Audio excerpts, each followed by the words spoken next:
I'm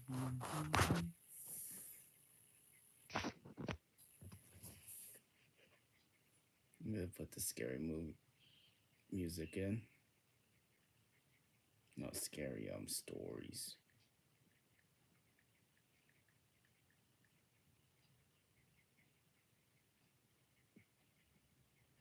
Hmm.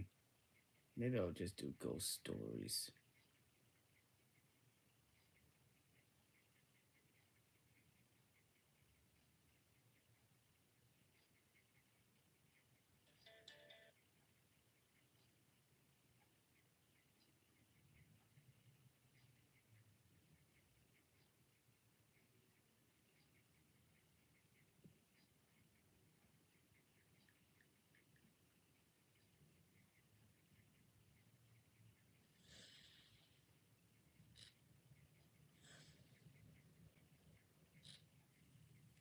The haunting of a German submarine, the UB-65.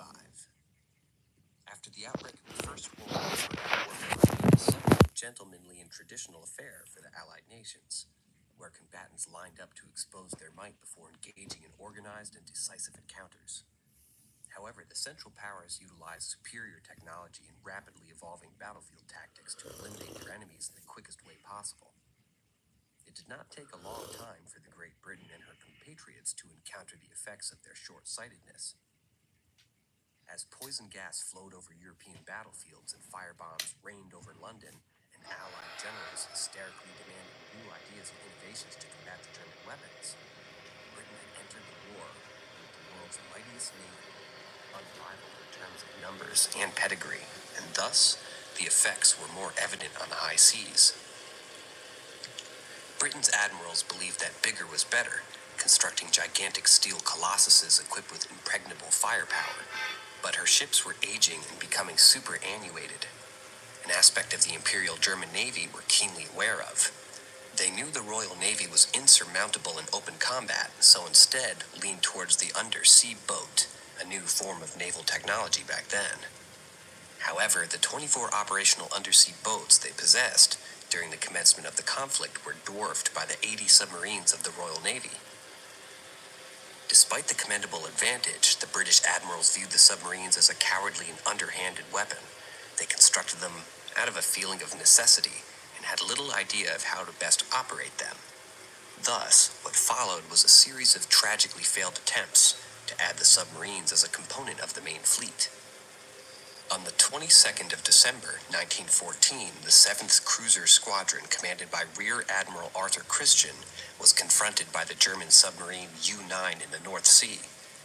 Within the next couple of hours, 3 British cruisers had sunk into the depths, taking 1,450 sailors with them. The following spring, RMS Lusitania was sunk by a U-20 near the Irish coast, claiming 1,198 lives. Over the next 6 months, tons of shipping would be decimated by undersea boat activity, leaving the Royal Navy seemingly powerless to retaliate. At its peak, the undersea boat fleet consisted of 142 operational submarines, and their commanders were viewed as the aces of the German armed forces. In the early days of August 1917, UB-65 became a member of the fleet. Background.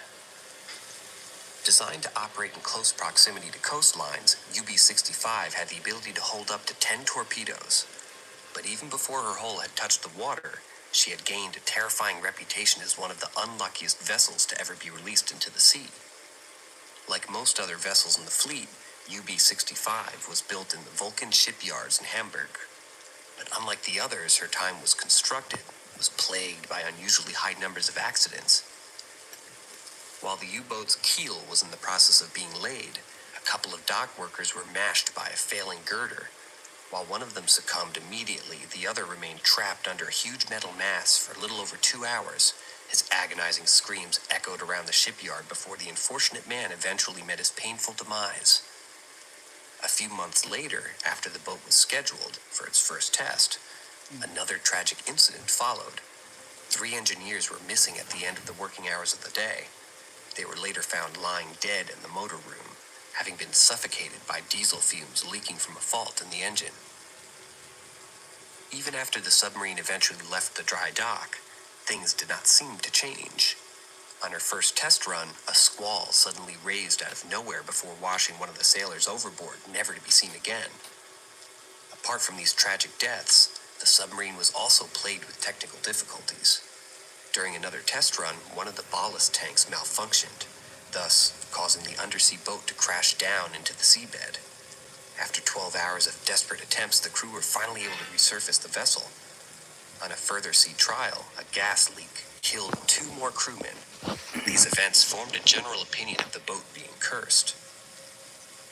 After the new submarine was commissioned on the 18th of August, 1917, a crew of submariners led by Martin Shell was assigned to the UB-65. As the young commander restlessly drilled and trained his crew, he remained confident that the thrill of stalking the enemy would focus their minds, but the events that followed would prove otherwise.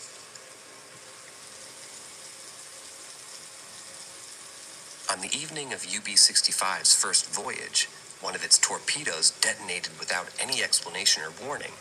The submarine escaped with minor damage, but 5 of its sailors, including the second officer named Richter, were severely injured. Over the following 2 weeks, Richter died of his injuries. Repairs were completed, and the replacement crew members were found. Finally, in October 1917, the vessel silently made her way into the North Sea. Her first mission was greatly successful, as Shell sunk 5 enemy vessels. Quickly afterwards, a string of unnerving incidents began. Tales of the Haunting. One evening when Shell was resting in his cabin, one of the crewmen knocked on his door to inform him about a situation on the submarine's deck. As he made his way through the control room and up onto the conning tower, he found Peterson, the duty lookout, crouched down in fear.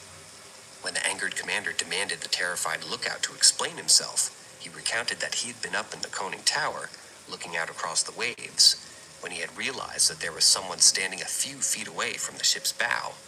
The figure allegedly seemed to be an officer sporting a great coat and a cap. When Peterson had called out for the officer to identify himself, the figure turned to face him, revealing itself to be the deceased Lieutenant Richter before fading away. The commander accused Peterson of everything from drunkenness to cowardice before giving him a stern warning. The news of the incident immediately traveled through the vessel, and as Shell walked back to his cabin, he could feel his men guarding him nervously. Several days later, terrified screams emanating from the control room broke the morning's serenity. The vessel had been on the surface for most of the previous evening, venting and recharging her batteries, as the morning lookout had clambered up into the conning tower to do a final sweep before it submerged. He had felt a tap on his shoulder. The sailor found Richter standing behind him, and his face had an eerie smile etched upon it. Falling from the ladder and into the control room, the sailor had managed to break his leg. As the other crewmen hastily gathered to help him, 2 of them swore that they had seen Richter staring emotionlessly at them from the conning tower before disappearing into thin air. Shell again threatened to take disciplinary action against the men involved, but the incident had him feeling apprehensive. The hauntings continued for the submarine's second mission, increasing both in intensity and count. One evening, a couple of engineers were working on a piece of machinery when they noticed a figure resembling Richter survey the control panel behind them. When they had called out for it, it walked straight through a nearby bulkhead.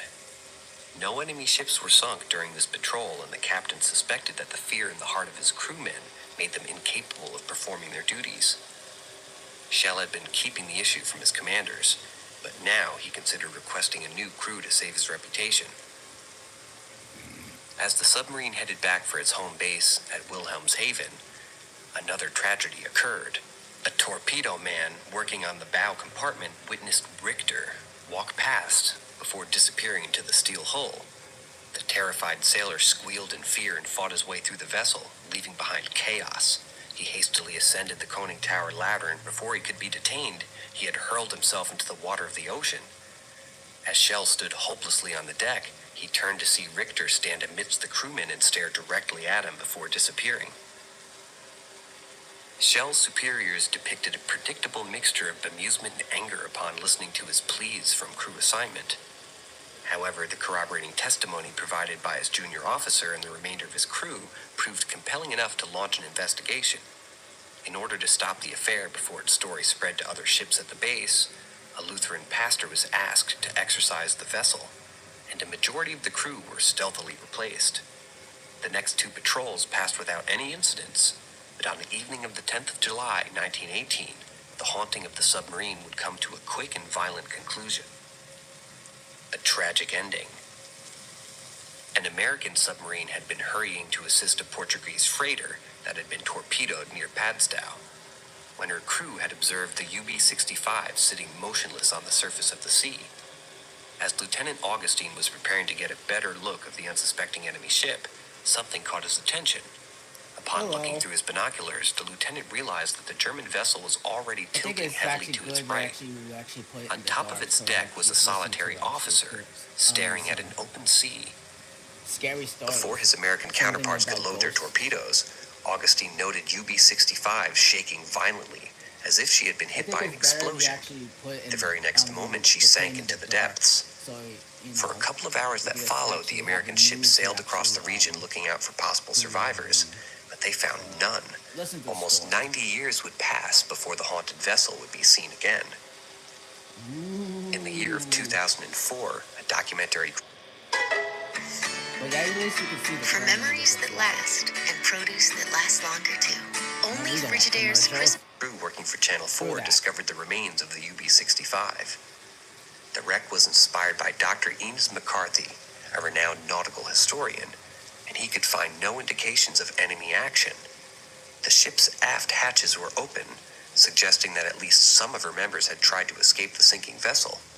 So did the spirit of the submarine's deceased second officer play a role in her exploration? Her first crew member certainly believed so. Strangely, this isn't the only bewildering incident that occurred to a U-boat on the German fleet. A monstrous creature in the depths of the ocean. In the year of 1915, after torpedoing the British steamer Iberian, George von Forstner commanded the U-28, and his crewmen gleefully watched their enemy vessel sink under the waves. Moments later, they witnessed a huge sea creature hurtle itself out of the sea and jump into the air before the ship's engines exploded. On the 30th of April, 1918, 2 months before the loss of the UB-65, HMS Coreopsis encountered the UB-85 at the coast of Belfast. The undersea boat was half flooded and sinking fast, but the arrival of the Royal Navy vessel saved the crew. Her captain, Gunter, claimed that she had been sunk after encountering the monster. He recounted ordering the ship to surface in order to recharge her batteries before a huge creature emerged from the water and climbed up onto its deck. Its weight had quickly pulled the vessel under the waterline, causing the water to enter through the hatches that had been opened in order to ventilate the ship. The petrified commander had assembled his entire crew for arms, but they weren't able to use the deck gun as the creature had coiled around it. Thus, the crew opened fire on the beast with their sidearms before the creature crashed back into the water, further damage as it went. The German crew spent the next few hours working tirelessly to slow down the flooding. They were eventually taken into custody by their enemies. Despite the ridicule and accusations he faced over time, Captain Gunter stood firm on his claims until his death. In the year of 2016, the remains of the submarine were discovered by a telecommunication company in the Irish Sea, but the cause of the sinking couldn't be determined. A skeptical point of view. Across the two world wars, being a submariner was an extremely arduous task. Housed beneath the waves in cramped conditions for weeks together, it was immensely taxing on the sailors' physical and mental health. Furthermore, they were only a detonation or leak away from their death. To add on, the constant pressure of fighting for victory while trying to preserve the lives of other crew members couldn't have made things better. Thus, the state of affairs could have caused the sailors to lean on superstition to explain an otherwise natural thing. Although plausible, the speculation is far from conclusive due to the fact that the man that they knew, by leaning toward a paranormal explanation, they would open themselves up to ridicule and punishment. These are happenings that were witnessed and verified not just by individual members, but entire crews. Moreover, it can be argued that the soldiers who made these reports had nothing to gain from fabricating them except ridicule and abuse. Examination of their remains seemed to rule out the involvement of actions of their enemies. The sea vast and inadequately explored zone, which almost certainly is filled with unrevealed secrets. Ships continue to disappear under mysterious circumstances, even with the huge advancements in safety and communication. Unfortunately, we'll never really know if the UB-65 is haunted, nor know if the man witnessed by the American captain was the deceased German lieutenant. However, the one thing we know for certain is that whatever answers may exist about the fate of the vessel had been buried in an unbreakable coffin whose location would never be found.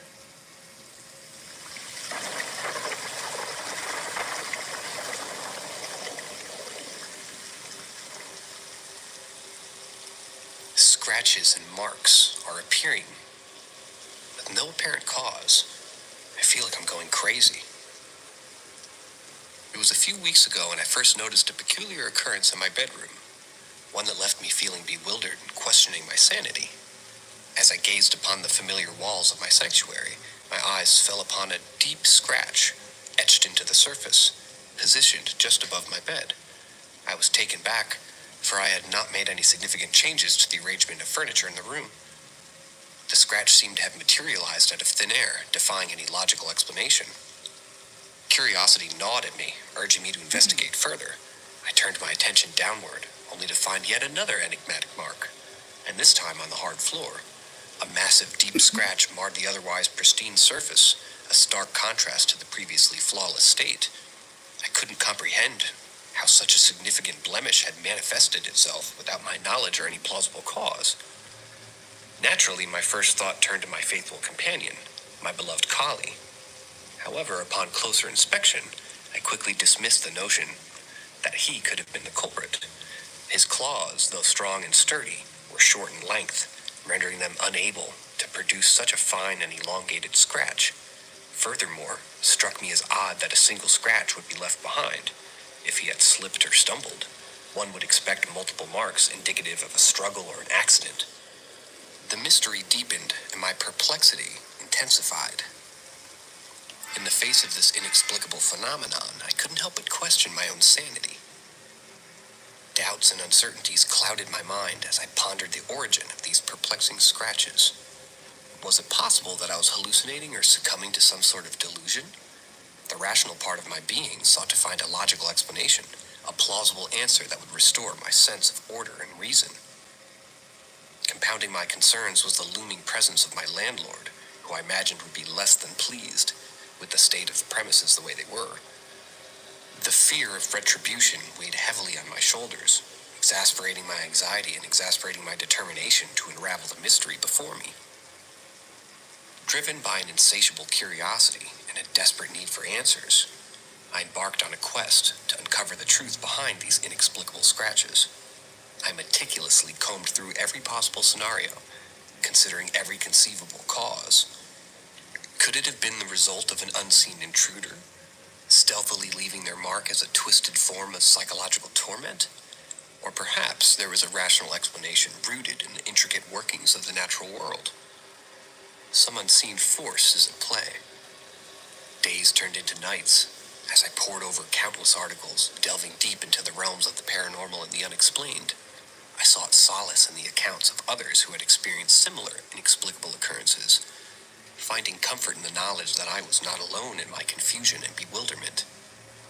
Yet, despite my tireless efforts, the answers remained elusive. The scratches continued to taunt me, a daily reminder of the enigma that had invaded my sanctuary. Sleep eluded me as my mind became consumed with theories and conjectures, each one more outlandish than the last. Amidst this turmoil, a sliver of hope emerged. I realized that dwelling on the uncertainties and fearing the wrath of my landlord would only serve to heighten my distress. Instead, I chose to adopt a different perspective, one of acceptance and surrender to the unknown. With this newfound mindset, I decided to embrace my mystery, allowing it to weave its intricate threads into the fabric of my existence. I recognized that there are phenomena in this vast universe that defy explanation, and perhaps these scratches were one such phenomenon. Instead of tirelessly seeking answers, I resolved to find peace within the acceptance of the unknowable. As time went on, the scratches on my bedroom wall and floor became a constant presence in my life. They served as a reminder of the limits of human understanding and the mysteries that lay beyond our grasp. Instead of succumbing to frustration or fear, I chose to view them as maybe an invitation to explore the realm of the supernatural and delve into the depths of the unexplained. I embarked on a journey of research and discovery, immersing myself in books, documentaries, and online forums dedicated to paranormal phenomenon. I connected with individuals who had encountered similar unexplained scratches and shared their stories, finding solace in the collective wisdom and support of this community. Through my investigations, I unearthed tales of haunted houses where inexplicable scratches appeared on walls and floors, attributed to the restless spirits of former inhabitants.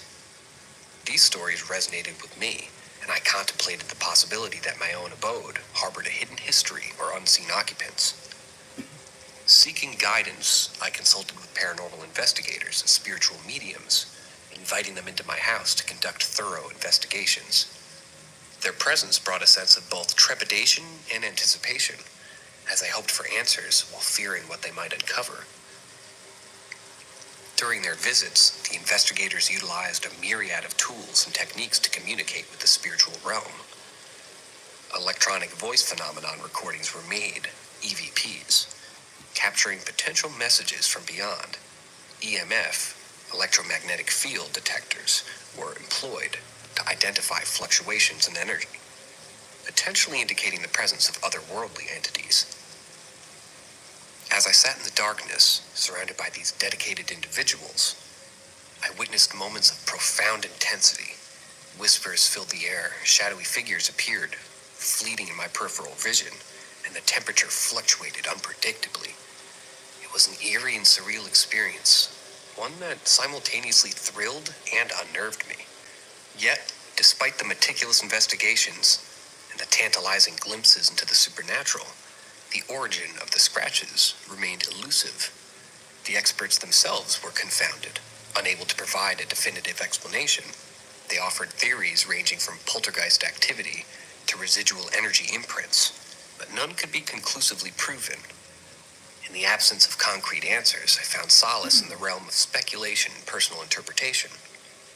I began to embrace the scratches as symbols, manifestations of a hidden narrative or emotional energy. They became a catalyst for introspection, prompting me to explore the depths of my own psyche and confront unresolved emotions and subconscious fears.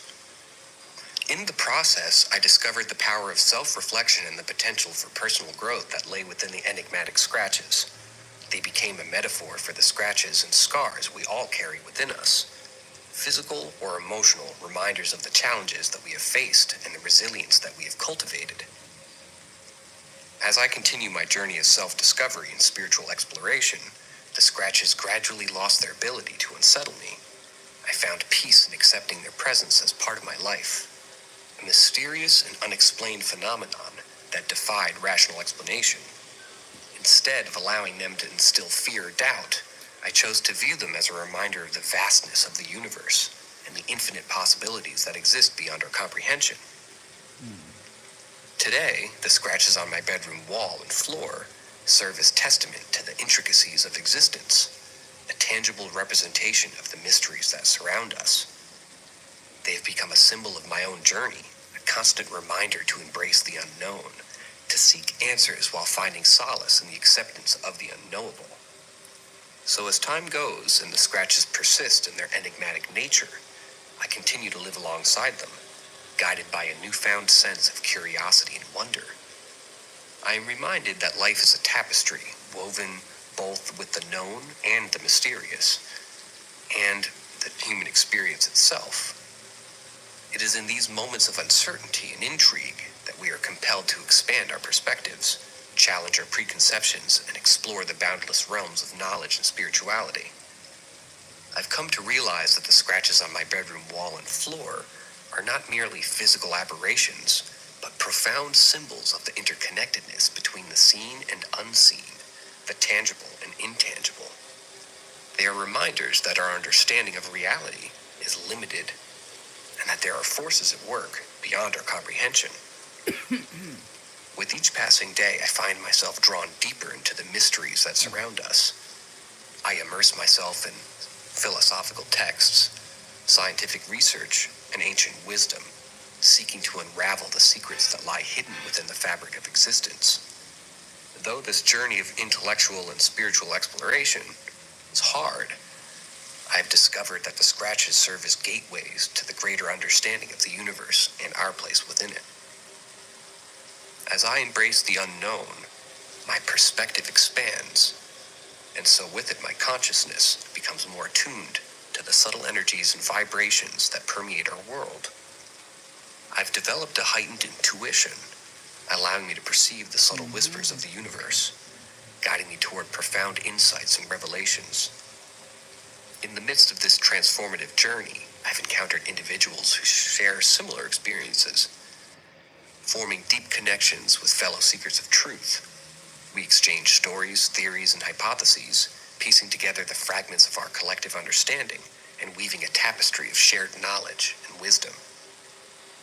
Together, we explore the realms of metaphysics, consciousness, and spirituality, delving into ancient teachings, mystical practices, and scientific breakthroughs. Our discussions are filled with excitement and wonder as we delve into the realm of quantum physics, multidimensional realities, and the interconnectedness of all things. The scratches that once filled me with apprehension now filled me with a sense of awe and reverence. They have become symbols of the vastness of existence, reminding me that there's always more to discover, more to learn, and more to experience. They serve as gentle nudges from the universe, urging me to embrace the beauty of the unknown and to venture into the uncharted territories of knowledge and self-discovery. Through this ongoing exploration, I've come to understand that the scratches on my bedroom wall and floor are not a burden but a gift that has expanded my consciousness, deepened my spiritual connection, and enriched my perception of reality. They've allowed me to transcend the boundaries of the mundane and glimpse into the profound interconnectedness of all things.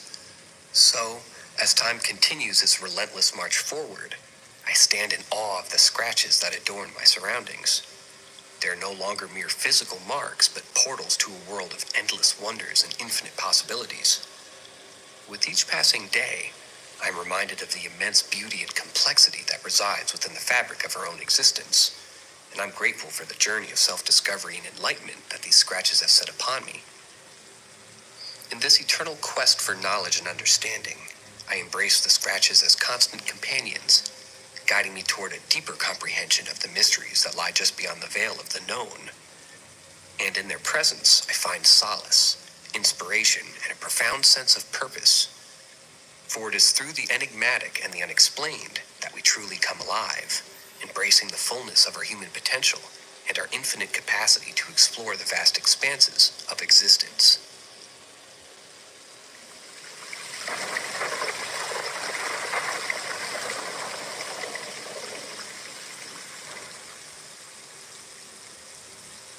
More Ghost Stories Part 2.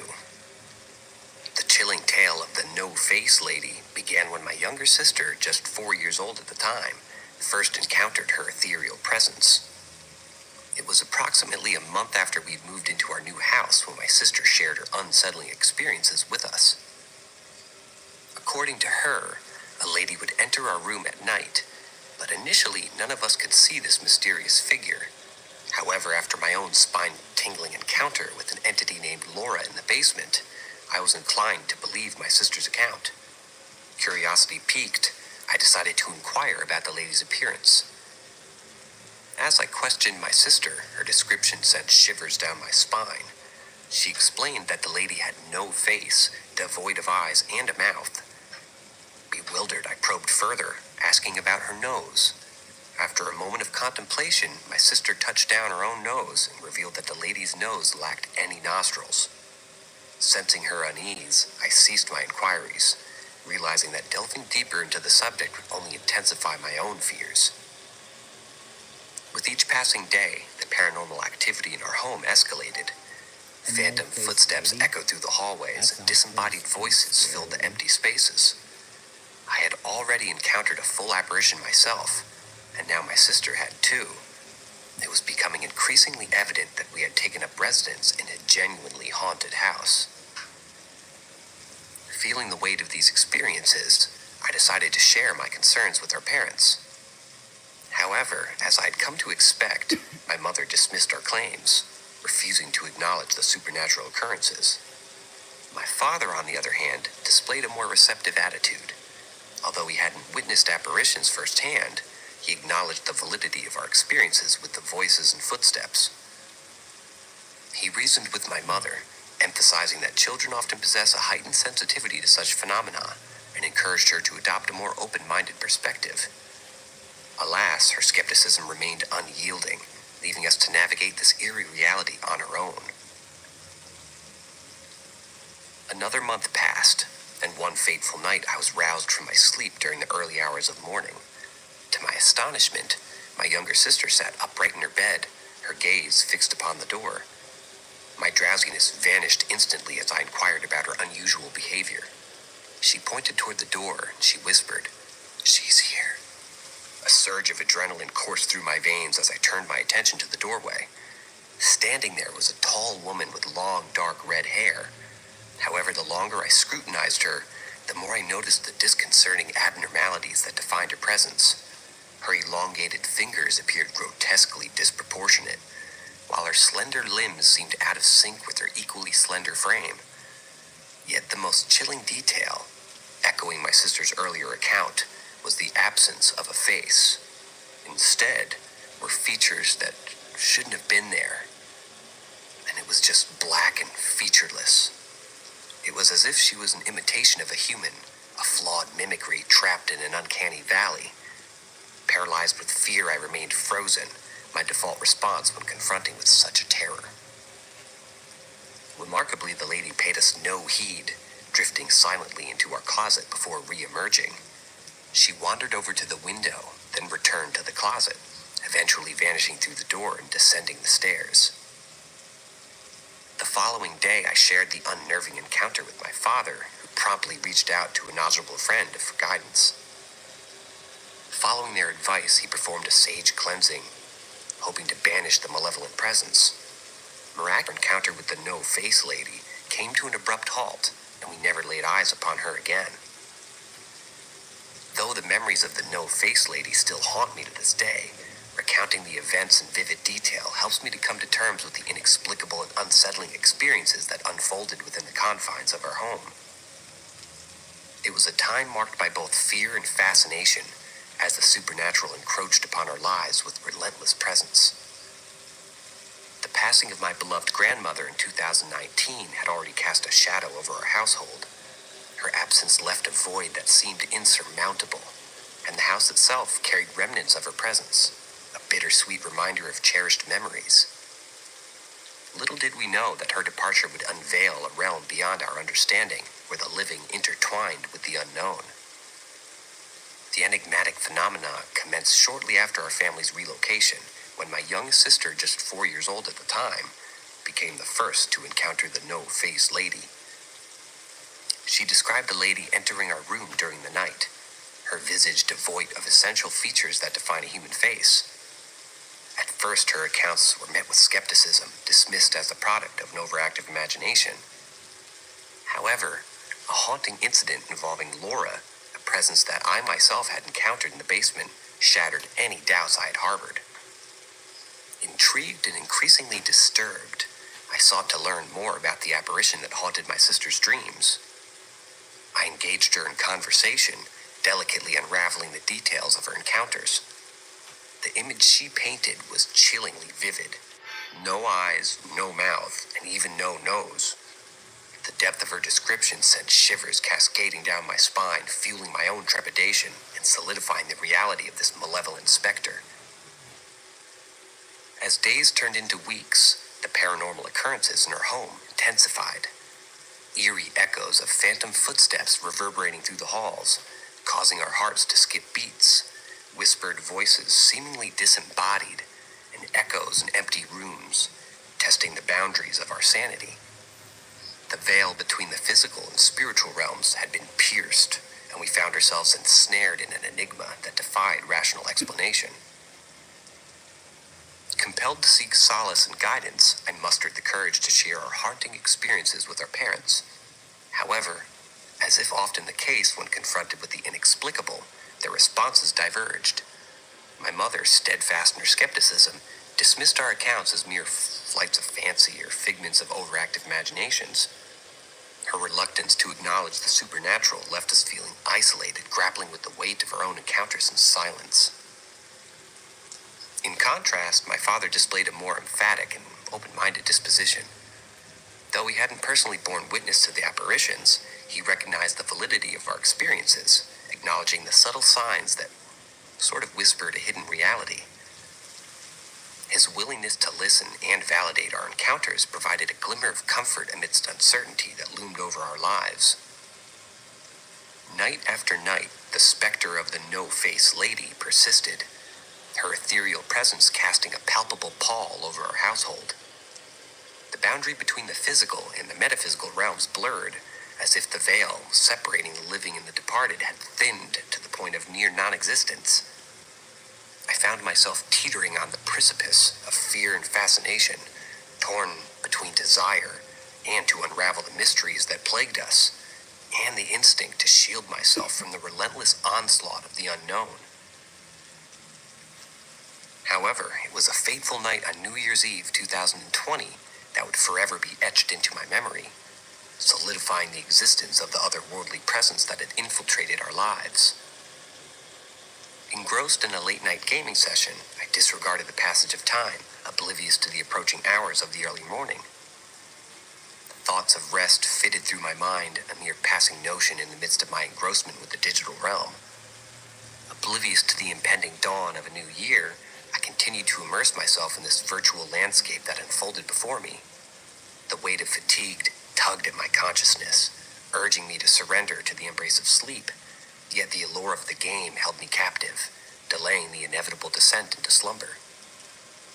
As the clock ticked relentlessly, the minutes bled into another, blurring the boundaries of time. It was in this twilight hour straddling the precipice between the past and the future that the supernatural world would once again make its presence known. It started with a sudden interruption, an abrupt cessation of the game that unfolded before me. A perplexing error message materialized on the screen, its cryptic words a jarring disruption to the immersive virtual reality. Startled, I stared at the screen in disbelief, my heart pounding within my chest. The timing, so impeccably aligned with my thoughts of retiring to bed, sent shivers coursing through my weary frame. It was as if an unseen force had intervened, yanking me from the clutches of my digital reverie and thrusting me into a state of heightened awareness. The realization dawned upon me with chilling clarity. The no-face lady possessed a presence that transcended the boundaries of time and space. She had become intricately entwined with our lives, a spectral guardian who defied the constraints of mortal existence. Though her intentions remained enigmatic, there's an undeniable connection between her ethereal visits and the events that unfolded in her home. With a newfound urgency, I relayed the unnerving incident to my father, who had become a pillar of understanding in the face of the inexplicable. Recognizing the significance of the occurrence, he reached out to a trusted friend who possessed a deep knowledge of the paranormal. Following their advice, we embarked upon a spiritual cleansing, utilizing the purifying properties of sage to cleanse our dwelling of any lingering negative energies. As tendrils of fragrant smoke curled through the air, carrying our intentions of banishment, a profound sense of peace settled upon our home. The oppressive weight that had plagued us gradually dissipated, leaving behind a semblance of serenity. The no-face lady, with her enigmatic presence and unsettling features, receded into the ethereal realm from whence she came, her purpose fulfilled, or curiosity satiated. In the aftermath of these otherworldly encounters, we were left to grapple with the implications of our own existence. The no-face lady had left an indelible mark upon our lives, forever blurring the boundaries between the tangible and the intangible. Though questions lingered, the very fabric of our reality forever altered, we found solace in the unity forged within our family. Together we weathered the storm of the supernatural, emerging stronger and more resilient. To this day, the tale of the no-face lady serves as a testament to the unfathomable mysteries that exist beyond the realm of human comprehension. Its It's a reminder that the unseen forces that weave through our lives are not always malevolent, but rather agents of transformation and growth. And as I navigate the vast tapestry of existence, I carry with me the lessons learned from that haunting chapter, forever mindful of the delicate threads that connect our world to the ethereal unknown.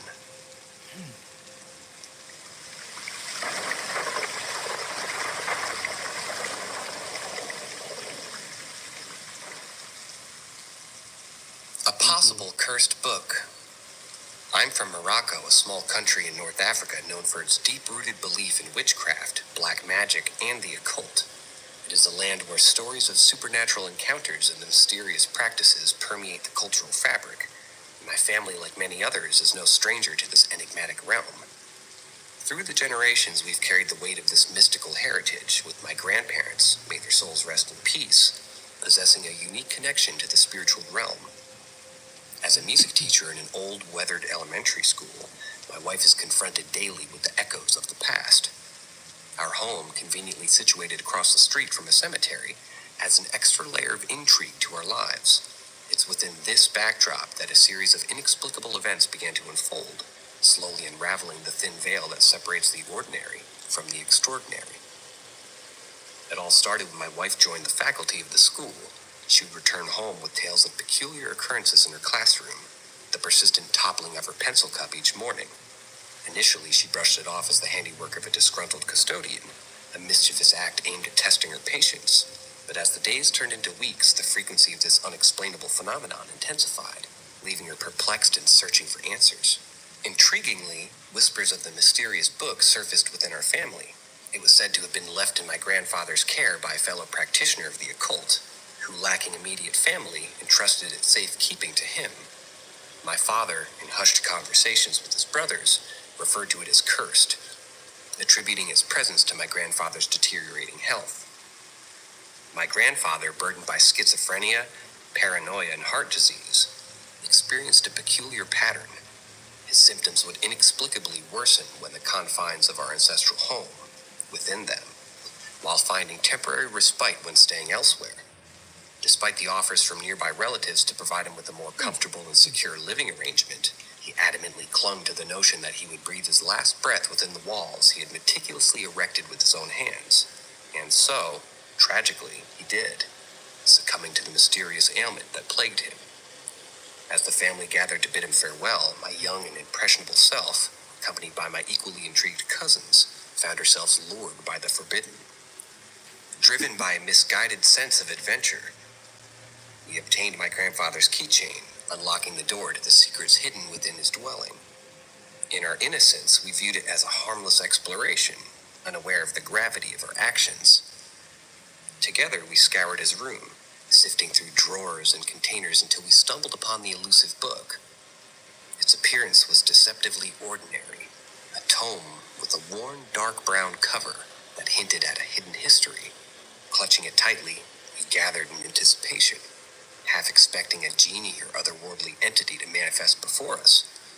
Yet, as the pages unfolded, we were met with disappointment rather than awe. The text contained within a baffling mixture of horribly misspelled Arabic and Hebrew, rendering its contents indecipherable to our young minds. Some pages were torn, hinting at a potential narrative that had been deliberately obscured. Undeterred by our lack of comprehension, we resolved to test the book's powers, fueled by a potent blend of curiosity and recklessness. A dare was issued, and my cousin Hamza, ever eager to prove his mettle, volunteered to sleep with the book under his pillow for a night. Little did we anticipate the harrowing consequences that awaited us.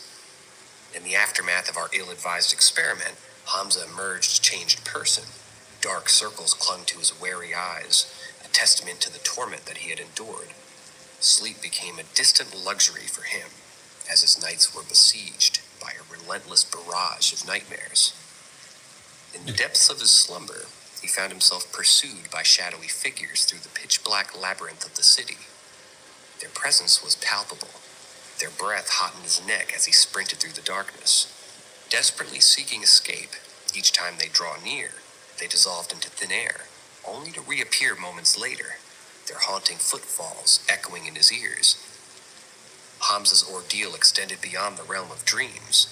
Even in wakefulness, he was plagued by ghostly sounds, a chorus of whispered voices and mysterious knocks that echoed through the recesses of his mind. It was as though the book had unleashed a dormant force, an unseen energy that clung to him with malevolent intent. Terrified by his suffering, we convened to discuss our next course of action. Hamza, driven by fear and a sense of urgency, urged us to rid ourselves of the accursed book, to consign it to the flames, and sever the ties that bound us to his otherworldly influence. Yet, I hesitated, my mind clouded by conflicting blends of greed and practicality. You see, I was aware of the dire straits that had befallen my family. We struggled to make ends meet, with financial stability remaining an elusive dream, and within the peaks and pages of that seemingly innocuous book lay a potential fortune, a ticket to escape the cycle of poverty that had gripped us for generations. The allure of wealth whispered enticingly in my ear, drowning out the cries of reason. In a moment of misguided determination, I made the fateful decision to abscond with the book, secretly stashing it away in the confines of my own room. It became my clandestine treasure, hidden from the prying eyes and shielded from the grasp of my family's destitution. However, my ill-gotten possession came at a steep cost. That night, as darkness cloaked the world around me, a sense of foreboding settled in my heart, knocking on my door, reverberating through the silent corridors of my consciousness, each rap a chilling reminder of the entity I'd unwittingly invited into my life. Sleep eluded me as I lay awake, my senses heightened to every creak and whisper that permeated the stillness. The night became a tapestry of terror, woven with the same threads of my own apprehension. At fitful slumber, I found myself ensnared in the same nightmarish landscape that had ensnared Hamza. The figures pursued me relentlessly, their sinister forms merging with the inky blackness, while their spectral breath scorched the nape of my neck.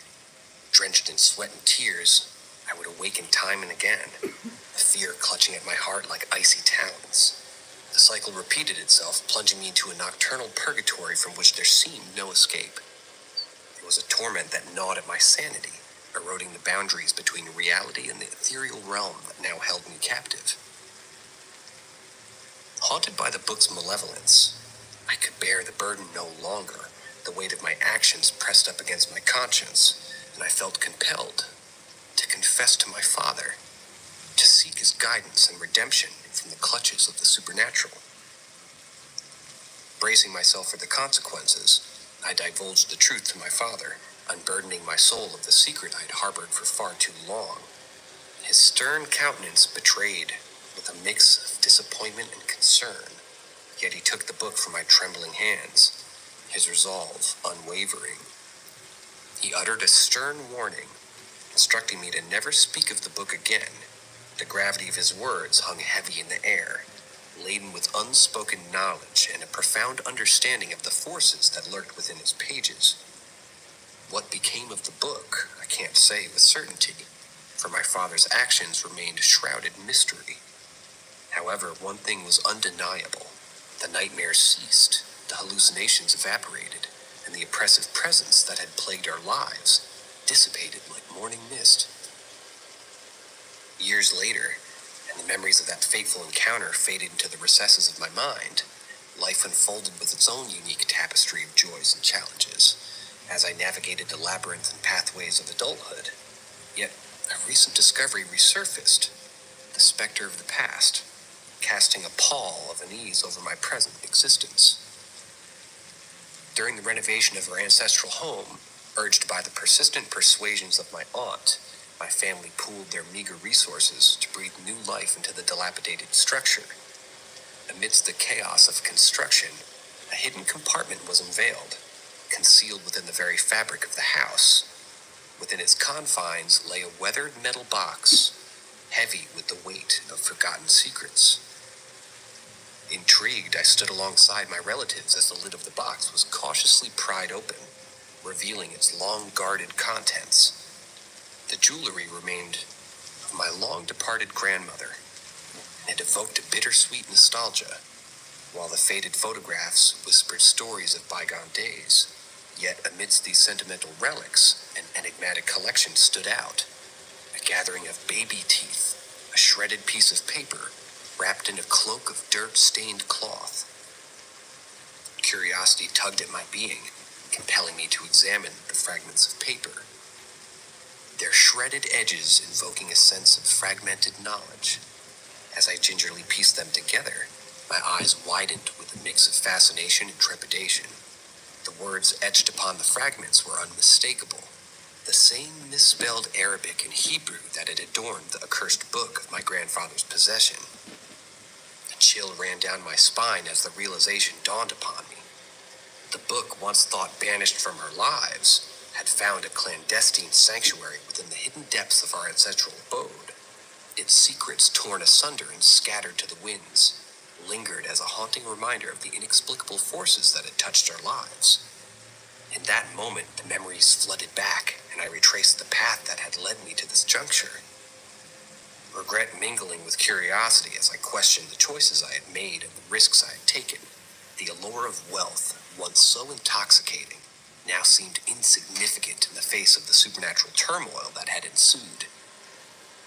I share this tale now, as a matured soul at the age of 26, burdened by the weight of my past actions. The story serves as a cautionary reminder of the delicate balance between greed and integrity, between curiosity and respect for the unknown. It's a testament to the enduring power of the mystical realm that permeates the cultural tapestry of my homeland. A reminder that some secrets are best left undisturbed. As the fragments of the torn pages lay before me, their fragmented words whispering secrets lost to time, I can only hope that my family's brush with the occult serves as a cautionary tale for those who dare to tread the murky waters of the supernatural. May it serve as a testament to the resilience of the human spirit and the enduring power of family bonds, reminding us that the true wealth lies not in material possessions, but in the love and unity that guide us through the shadows of the unknown.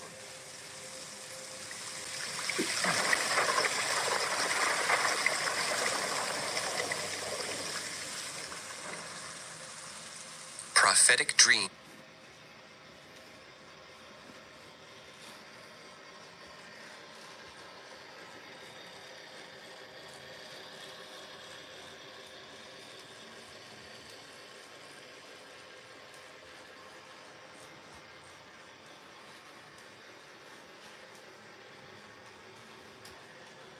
Unlock a better...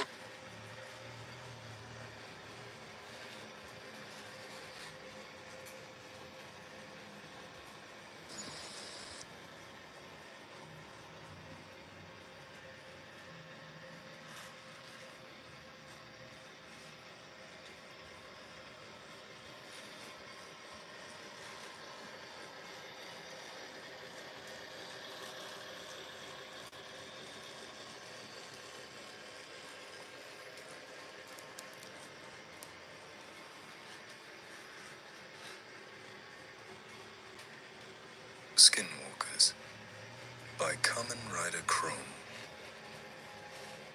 As legend goes, to become a Skinwalker you must attain priesthood and then kill a member of your own family.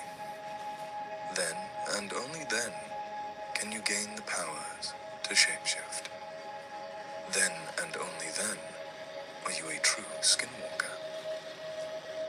According to local folklore, a man had done just that. An Indian priest had supposedly not only killed one, but 5 immediate members of his family. They never caught this man. He disappeared into the woods, never to be seen again. When Jason and Alex set out for their camping trip, they knew all the old legends, and they laughed at the idea that a skinwalker would come to get them if they trespassed on the old Indian land.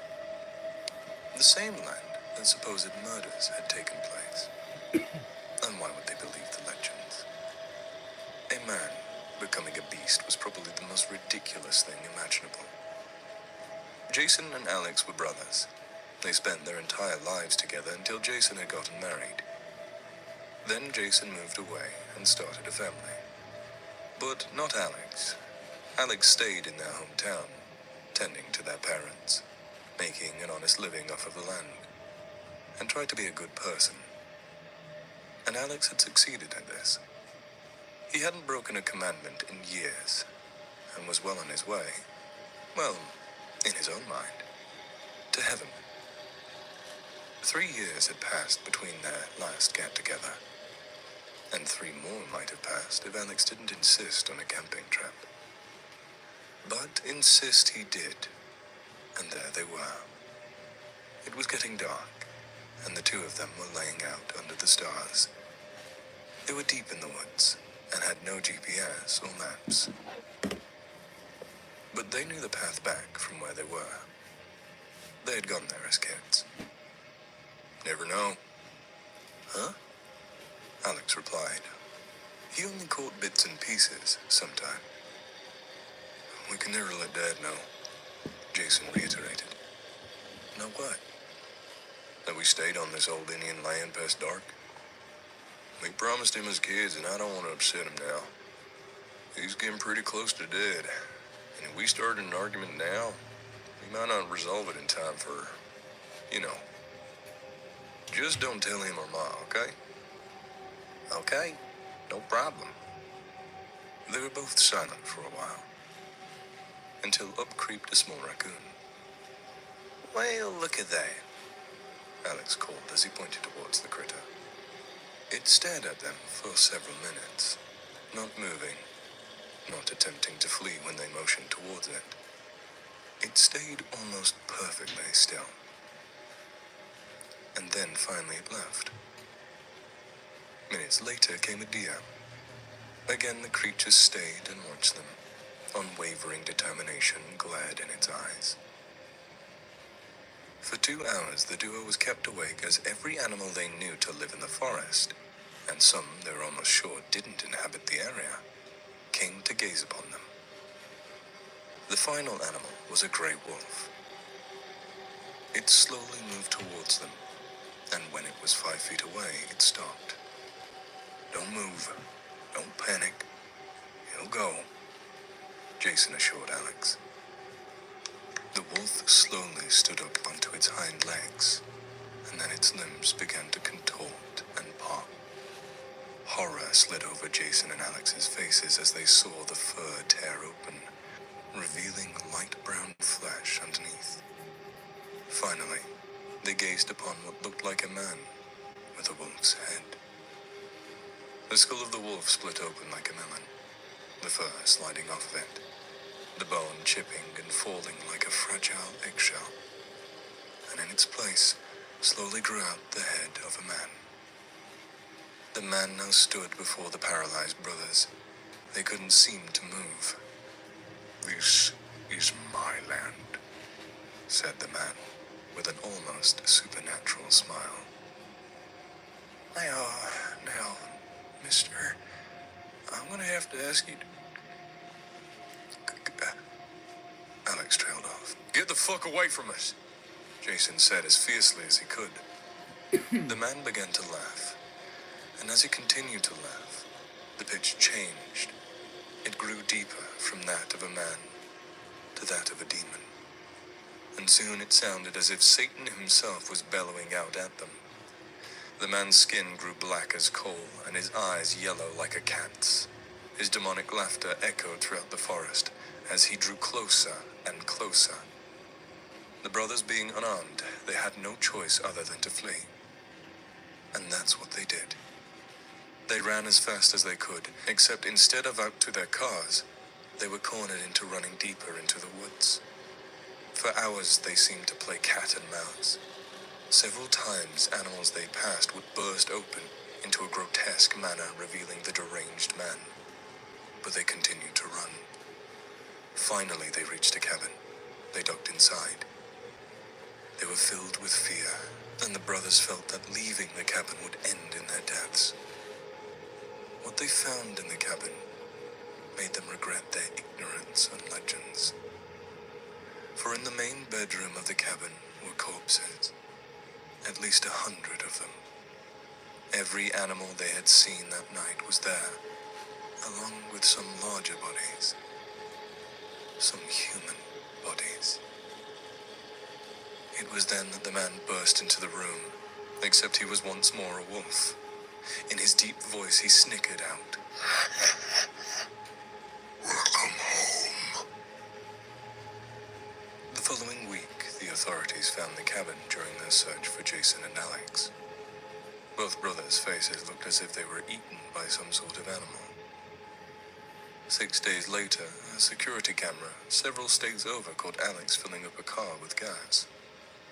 Several eyewitnesses also reported seeing the dead man. And on nearly all accounts, he was smiling a wide, toothy, unnatural grin.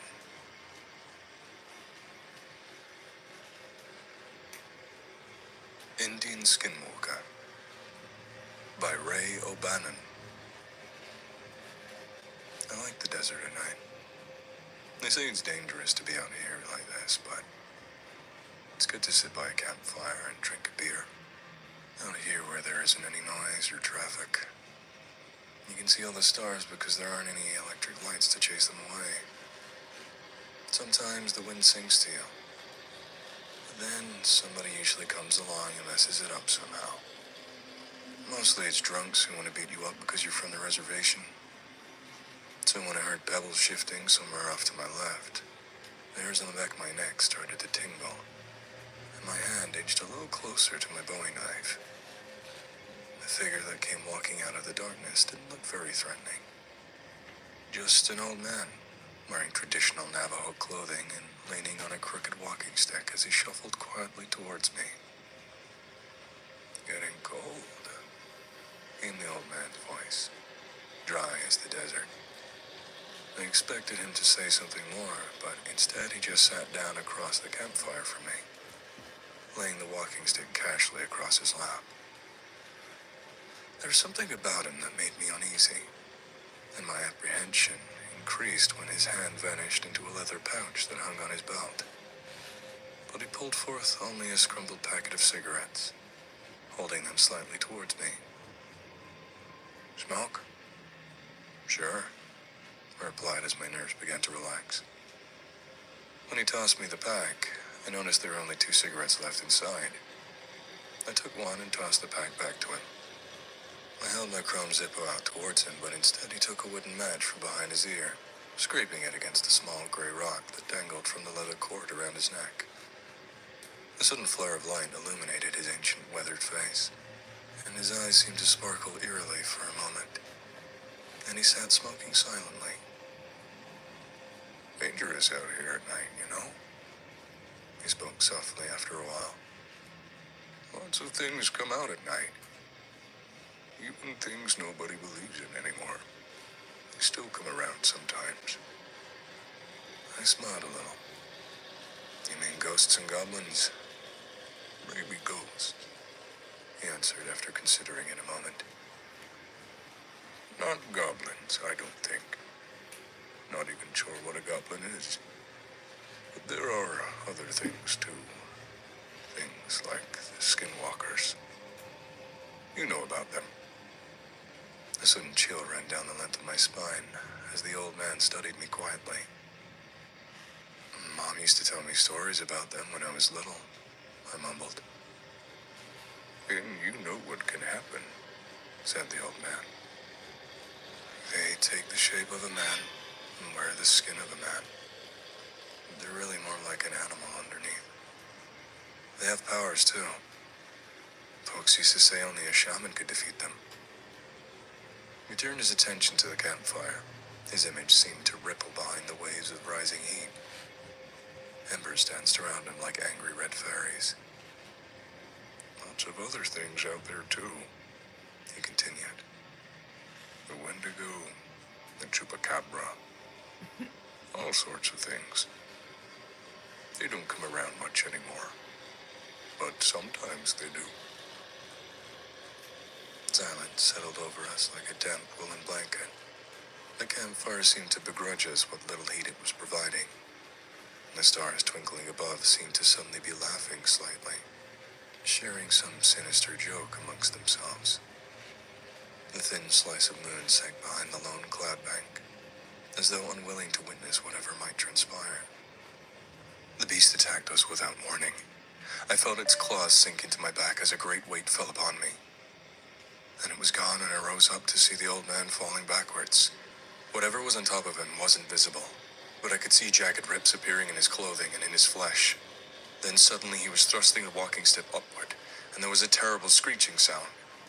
The creature fell backwards into the fire and became visible as it writhed in the flames. I can't really describe it. Imagine a pale white maggot taller than a man. Its bloated, mushy body bristling with claw-like barbs. Something like a mouth at one end, with rows of shark-like teeth lining the inside. A clump of black eyes that seemed completely lifeless as it rose from the fire and again hurled itself towards the old man. I'm not a hero. My brain was screaming for me to get out of there, just to run anywhere, to just get away. But then I heard the old man's screams, and I saw the empty cigarette packet lying crumpled on the ground. And something inside me stopped shaking and started getting angry instead. I tore away my clothes, and I tore away my skin as well, revealing my true form. I was springing towards the ugly monstrosity before I really had any time to think about it, which is probably just as well. As I struggled with the creature, attacking savagely with my own teeth and claws, I caught a glimpse of the old man rising weakly to his feet. His walking stick was beginning to glow faintly, casting an eerie light upon him as he moved forwards. He plunged the stick deep into the creature's hide. The thing stopped biting at my face and made that deafening screeching sound again. But this time, it didn't stop screeching for a long time. I'm not sure if it died or just went to some place when it faded away from view. I hope it died.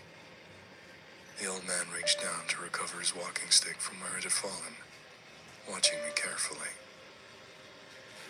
It's difficult for me to speak when I'm in my true form, but I can manage if I concentrate.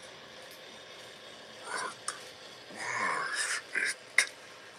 I managed to ask. No idea, he answered with a puzzled frown. We stood staring at each other for a moment. You can eat a new throat, I pronounced quietly, pointing a talon at his torn and ruined clothing. It's nothing, he chuckled.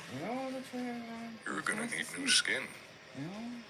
But then his smile faded, his grip tightening on his walking stick as he studied me in the campfire's flickering light. You can relax, I lisped. Farmer skin won't fuck on me. His eyes drifted uncertainly to his walking stick. Still, I'm supposed to try to destroy you. Yep. Same here, old man. We continued staring uneasily at each other for a long moment. Then the old man's smile slowly returned. Crazy world, ain't it? Crazy world, I agreed. As he turned to go, I glanced around and saw the shredded remains of my jacket. Snagging it with a claw, I turned back towards the old man, shuffling away into the darkness. Hey, Pops, I called quietly, tossing him the fresh pack of cigarettes that had been in my jacket pocket. I think I managed something like a human smile. He nodded thanks, and then vanished into the desert night. I sat back down beside the campfire. A million stars twinkled overhead. They say it's dangerous being out here alone in the desert. But I like it. Sometimes the wind sings to you, and all you can do is sing back. The following is an allegedly true story from an Australian 4chan user. As my Australian accent is terrible, I'll be using my own. Basically, my nope is that I think there is something living/walking around in my ex-best friend's skin. We'll tell the tale and the nopes that led up to it. July last year, me and my friends are both 18. Decide to go camping for a week. End up not liking any of the lame paid campsites. We're doing this the old-fashioned way, goddammit. Illegally camp in this amazing area surrounded by paddocks and woods and etc. Far away from houses and properties. Nearest town is at least half an hour drive away. Fuck snakes and spiders, we are Australian. First few days of camping are great, though it was pretty rainy. Every night we end up talking for hours and being hilarious and then going to sleep in a massive swag I bought. The place is great, but for some reason we stick together. It made me feel uneasy to be alone, and for some reason, we always made sure we were within viewing distance of one another. One night we huddled up in fear. Can hear something walking around the fucking swag. Walks around us for hours whilst we both nope.jpeg the fuck out. Hear fucked up screeching from the distance. Noise like wind going past really fast and footsteps stop. We're camped in a clearing, no wind can get through the trees like that. And it hasn't the whole time. My friend laughs. Holy fuck, I know that was scary as fuck. Ended up eventually going to sleep, but wake up at noon. Next day, I'm cooking. Oh shit, we need more firewood. Can't leave this food because it'll burn really fast. My friend volunteers. Duh. First time one of us has gone into the wooded area alone. Friend pauses before going in. Finally summons some fucking courage and disappears from sight. I'm a fucking master chef. Not wearing my watch, but it's been like an hour. I'm nearly done cooking this stuff. Assume they're taking a shit. I'll give that fucker some privacy. Fire begins to fail, so I have to ninja get some wood and finish the meal. Eventually I realize maybe inbred fuckers have assaulted and eaten my friend. I spent ages cooking this meal. I'm willing to avenge at the risk of being assaulted and eaten myself. Grab big-ass knife, rifle, torch, and a bite of my delicious damper. Walk into the woods, yelling for friend. Feel something watching me. Beginning to get scared, but not about to admit that. Come out, you fucker, it doesn't take that long to shit. See someone in the woods in front of me. Hear my mate laugh. Hear screech behind me.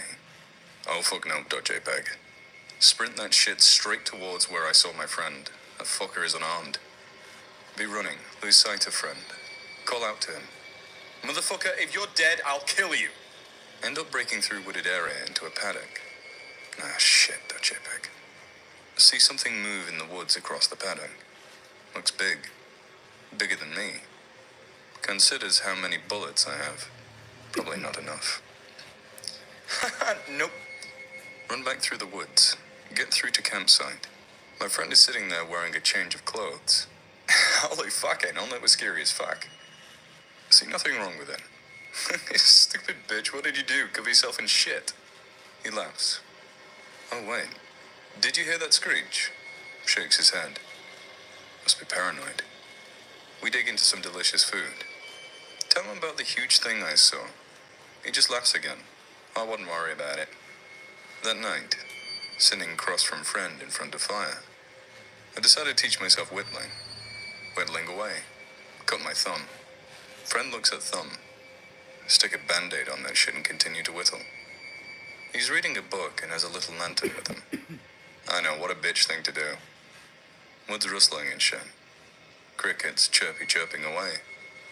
Friend laughs at something he's reading. I think about his laugh in the woods. Realize it's the exact same laugh as the one when the thing walked around the swag. Same laugh he did just then. Same as the first thing he said when I found him with different clothes on back at camp. He said the same words too. Weird. Eventually decide to drink a bit. He's a lightweight. We both crawl into the swag, giggling. I have a knife attached to my belt. Wake up once and find him staring at me.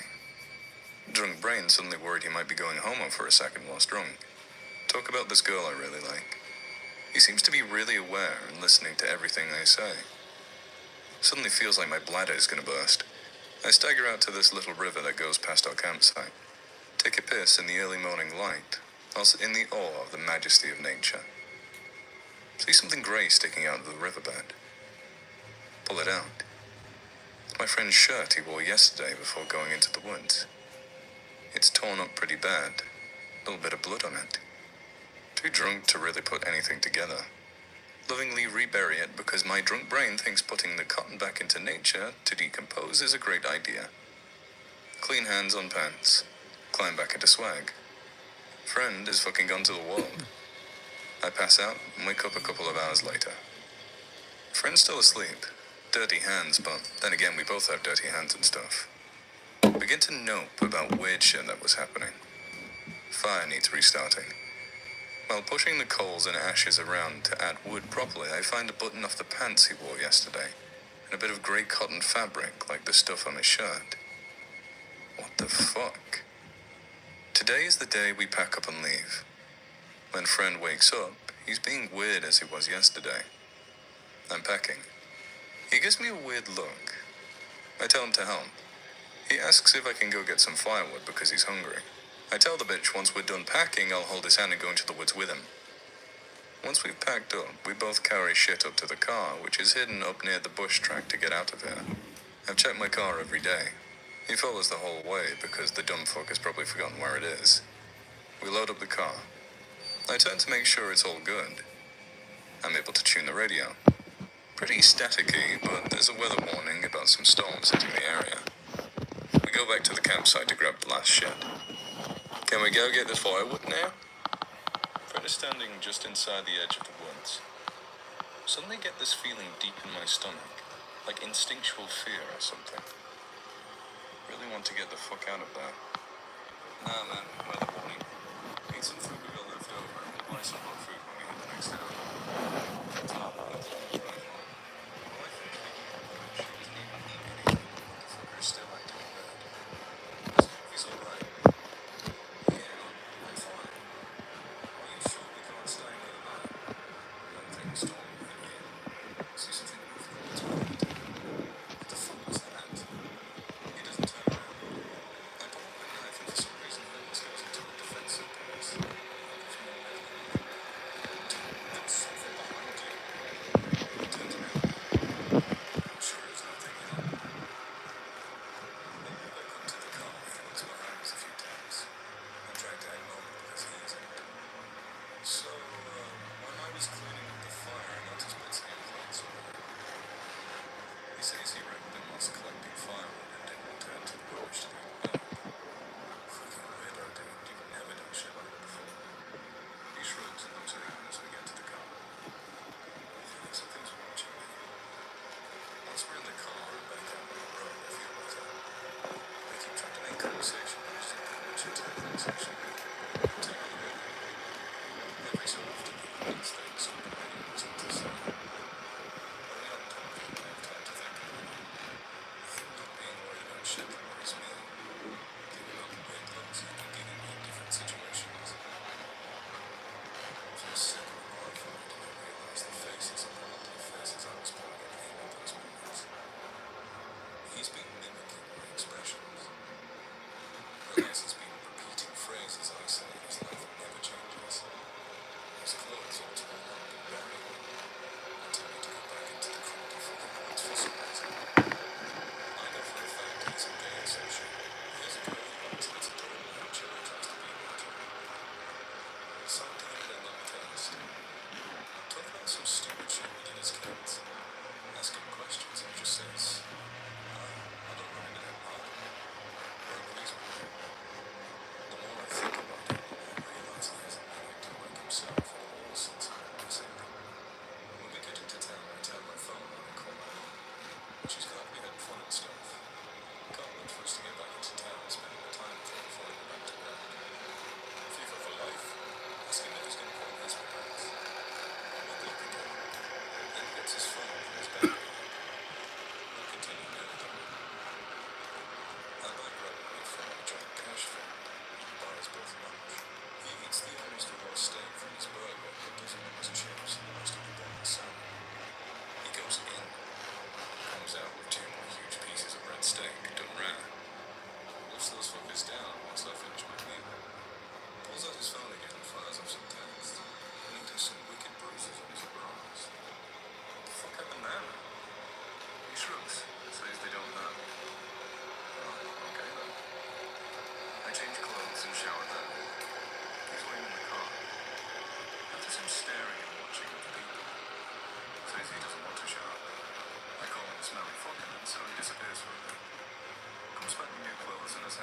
Thank Christ we both smell like wildlings.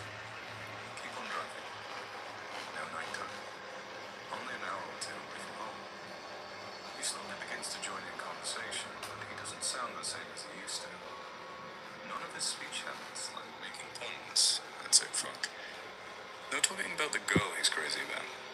Decide to bring up the creepy shit that happened outside the camp. I swear I thought about shooting her in to where the big thing was, but I decided on my chances. Relax. I wouldn't worry about that, you know.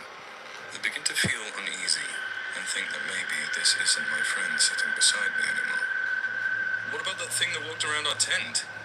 He gives me this weird smile. Maybe it was a werewolf in on. I laugh. Or a hot chick who was lost. He grins wider. Or maybe something just came to check his out.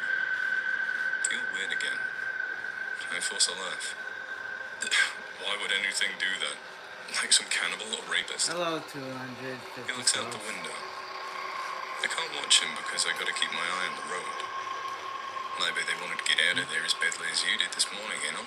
Hey, Jackson. What the fuck did he just say to I JPEG? forgot you were here. Glance at him. Not looking at me. Can feel my knife still on my hip in its holster. Thanks. The rifle I just stored made this safely away in the back. I made this all by myself. Like a so, skinwalker or some shit. Like, I even have the 3D Trying not to templates, drive this so- fucking car off the side of a road. Something like that. We both go silent. He laughs. I forgot there was like some people in the Fucking chat. laugh. But that would be impossible. Right, Eno? Yeah. Yeah, it would be. Radio goes on and we don't talk for the rest of it. It's more better if you actually Get to his hear, house. Help him get his shit out the car and then I drive It home. makes it more. Get inside. It makes it more Shaking. like into the I'm a man, into the for fuck's home. sake. Keep it together, motherfucker. Seriously think my friend died out there and there's something Really? else living inside him right now. Oh. Sorry about that. Because yeah, thanks very much. Thanks for thanks for actually let me know. And,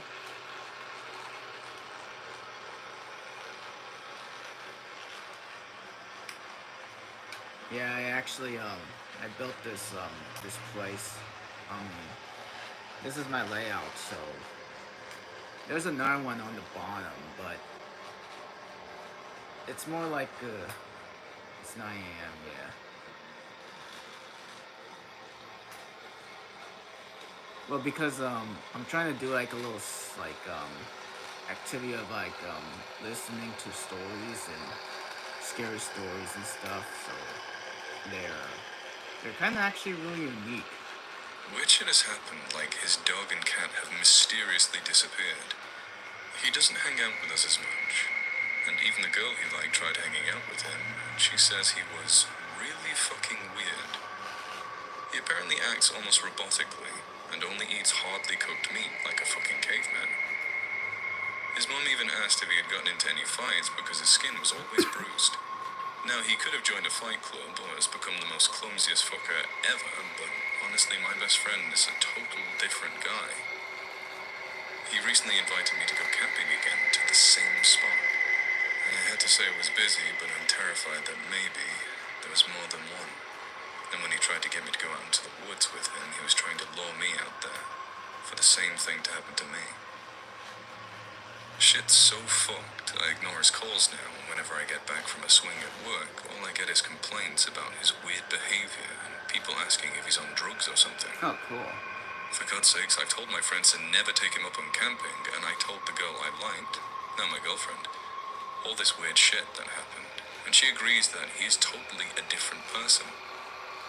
He was a stand-up guy who was hilarious and laid back, and now he's almost malicious and uncaring, and sometimes I can hear that fucking laugh in my head. That fucking screech. It sucks being terrified of someone I used to love like a brother. And so concludes the fucked up tale of me being convinced that my friend is no longer human, nor who he used to be. I've never in my life seen anyone change like that. Just Some days I fucking nope the whole thing and hope I was just crazy and he'd gone on some sort of hardcore drugs. Should have asked him things only he would know. Lie about something. Make him agree with you. And there you go. A better way to tell.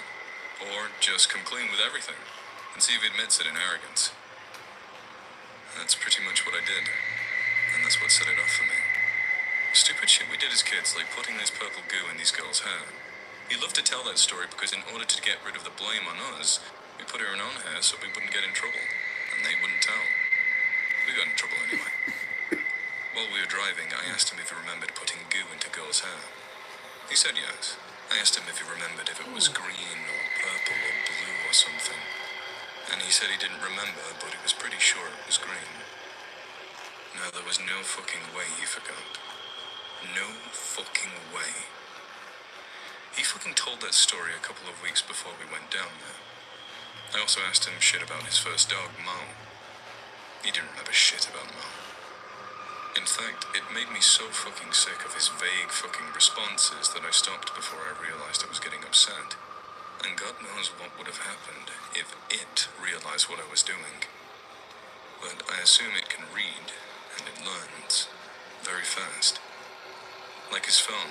When I told him to call his parents, he treated the phone like he had no fucking idea. But then by the time I bought food, he was already texting people. And then is mimicking my expressions and other people's, and the radio's talking. It was fucking too spooky for me, man. Maybe it makes me an arsehole for being willing to drop a friendship that I've pretty much had my whole life over these experiences, but honestly, what am I supposed to do? Hello, officers. When I was on a camping trip last year with my best mate, we spent a good amount of time drinking and camping on illegal ground, which will get me fined if not imprisoned. I'm pretty sure something ate my friend's insides and is now wearing him like a meat suit. Could you please contact the proper authorities and have the entire town and said campsite nuked?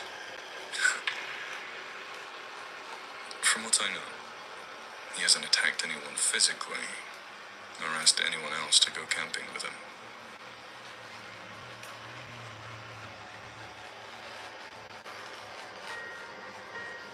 My father told me a story once.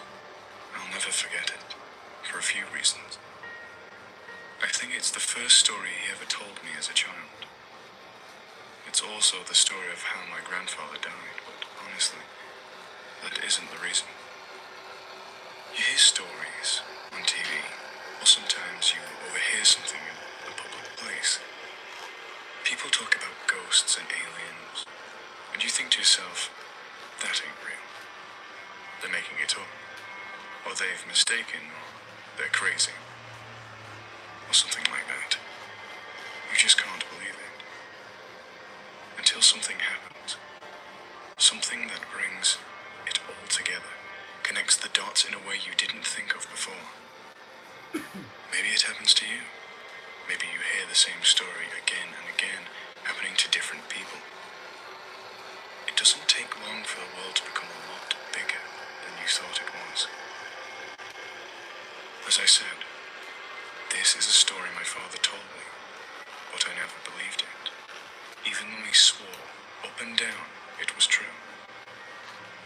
It wasn't until I started clicking around the internet I started to believe. I started to hear other stories just like the one my father had told me. It didn't take me long to believe in the ring. It's not what my father called it, of course. He never used the internet in his life. He wouldn't know what the consensus has taken to naming it. When he chose to call it something other than it or that thing, he called it Skinwalker, after an old Cherokee tale his grandfather told him. But I'll tell you the story, the way he told me. We were out hunting one night, he'd tell me. Coyotes. We'd killed them for $50 a skin. They'd lived on a dairy farm in Ohio. They'd kill calves sometimes. We do it every night because we needed the money. Sometimes while we were out, we'd come on a deer and kill it. The landlord didn't mind, and it could feed our family for a few nights and save us some money. Anyway, we were done making our rounds and headed home, walking, because we didn't have a car or some four-wheeler back then. We'd cut through the woods. That's when we came up on it. Blood everywhere, splattered on the trees, in the grass, in the creek, everywhere. At first, we'd figured it was a pack of coyotes. We'd seen it sometimes. They go and scavenge and start hunting deer or cattle. The worst was when they bred with feral dogs. But this wasn't like that. See, when a pack of dogs or wolves or coyotes attack something, they do it right. They'll pick off the one that's weak, or sick, or old, or just small. They'll hunt it, and draw it into a corner, someplace it can't get out of, and they'll run it right into the biggest one, the alpha. And that deer will never see the alpha. It might hear it, but it won't see it. It'll just notice that its throat is gone, and then drop dead. It's quick, it's clean. That wasn't what happened here. Something had run up on a den of deer. Coyotes won't attack a den. Wolves neither, because they get too much of a fight. There were three, I think. 3 bodies, just torn apart. You'd see a head here, a leg there, and a torso there. Predators don't do that. They don't leave behind scraps. What had done this hadn't done it for the food. It had done it for fun. But we didn't know that. We saw a bunch of carcasses and we think it's something we've got to take care of. I remember my dad telling me to go home. He thought it was a pack of feral dogs. But I wasn't leaving him. And I damn sure wasn't walking through 2 miles of woods alone. Nothing but a .22 and a pocket knife. He was only 13 at the time, so a .22 rifle was about the only gun he could reliably use. Dad had the shotgun, and I wasn't going anywhere without it. It took me a while to convince him, but we finally began tracking whatever did that. It wasn't hard either. We just followed the blood. Either that thing bled a deer before it got away, or it dragged one for a mile. I don't know. I know that I'd never seen my dad scared before that night. We started hearing noises. There've been a lot of woods in my life. I've been all over the world, and I've never heard noises like I heard that night. I heard things screaming. I heard deer, a fox, rabbits, raccoons and birds just scared. Keep in mind, this may be 12 or 1 o'clock, except the fox and some birds and nothing was supposed to be even awake. They weren't just awake, they were moving. I saw flocks of birds that night fly straight into trees, just trying to get out of there. We came up on a pack of coyotes. Nearly shot a couple thinking it was what we're looking for. But then we saw they were running towards us. They ran right past us. Didn't even notice. Then some deer did the same thing. Then some rabbits, squirrels, foxes, even a couple of wild hogs. These things were supposed to be eating each other, and the only thing they cared about was getting out of there. We should have put it together. That maybe whatever we're tracking, it wasn't something we're supposed to see, and it wasn't something we could kill. I don't know why we didn't just go home. I guess we were curious. I think that was my dad's nature, to go towards trouble, to fight. And knowing what my father did during the war, my nature was to stay close to him. We finally get into an open valley. It was normally a soy field, but it wasn't in season, so it was just flat dirt. We saw the tracks then. A lot of animals fleeing the forest had paved over the land. But where that deer blood was, nothing had taken a single step. Like they were leaving it just for us to find. The tracks were shallow. Whatever it was couldn't have weighed more than 100 pounds, but that didn't mean much. A bobcat weighing around 40 pounds wet nearly tore out my damn throat once.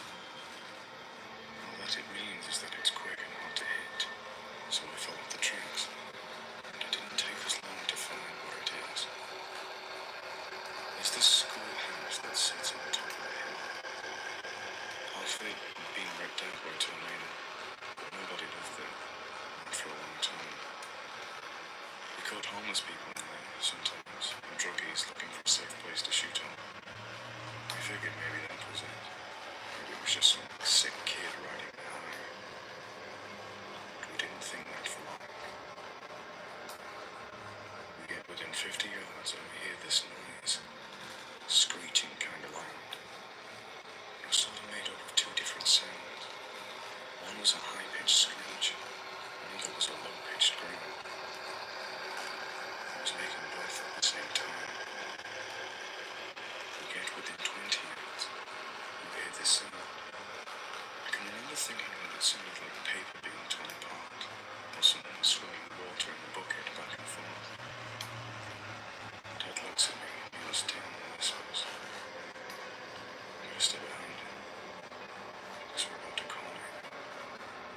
Any animal will fight when it's cornered, especially when it's a predator. But we can tell that the tracks are just one.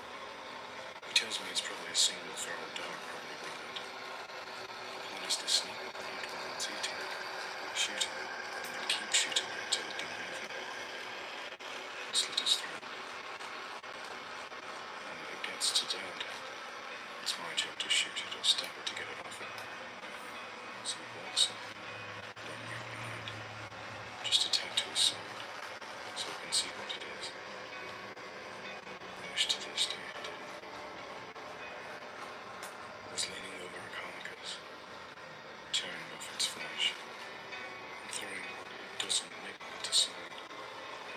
His blood all over the brick, glistening in the moonlight. It's pale white, human-looking, but not quite human. It had arms and legs like a human, but it sat like a monkey, hunched over. And its hands were numb. It had long fingers with claws at the end.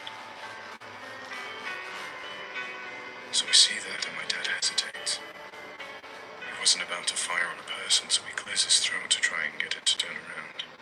I swear to God, all the noise just ceased. I ain't never heard true silence like that before, and not after.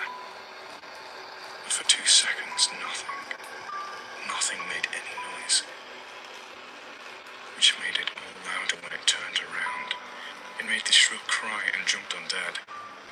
He got off a shot. I think he missed. If he hit the thing, it didn't mind.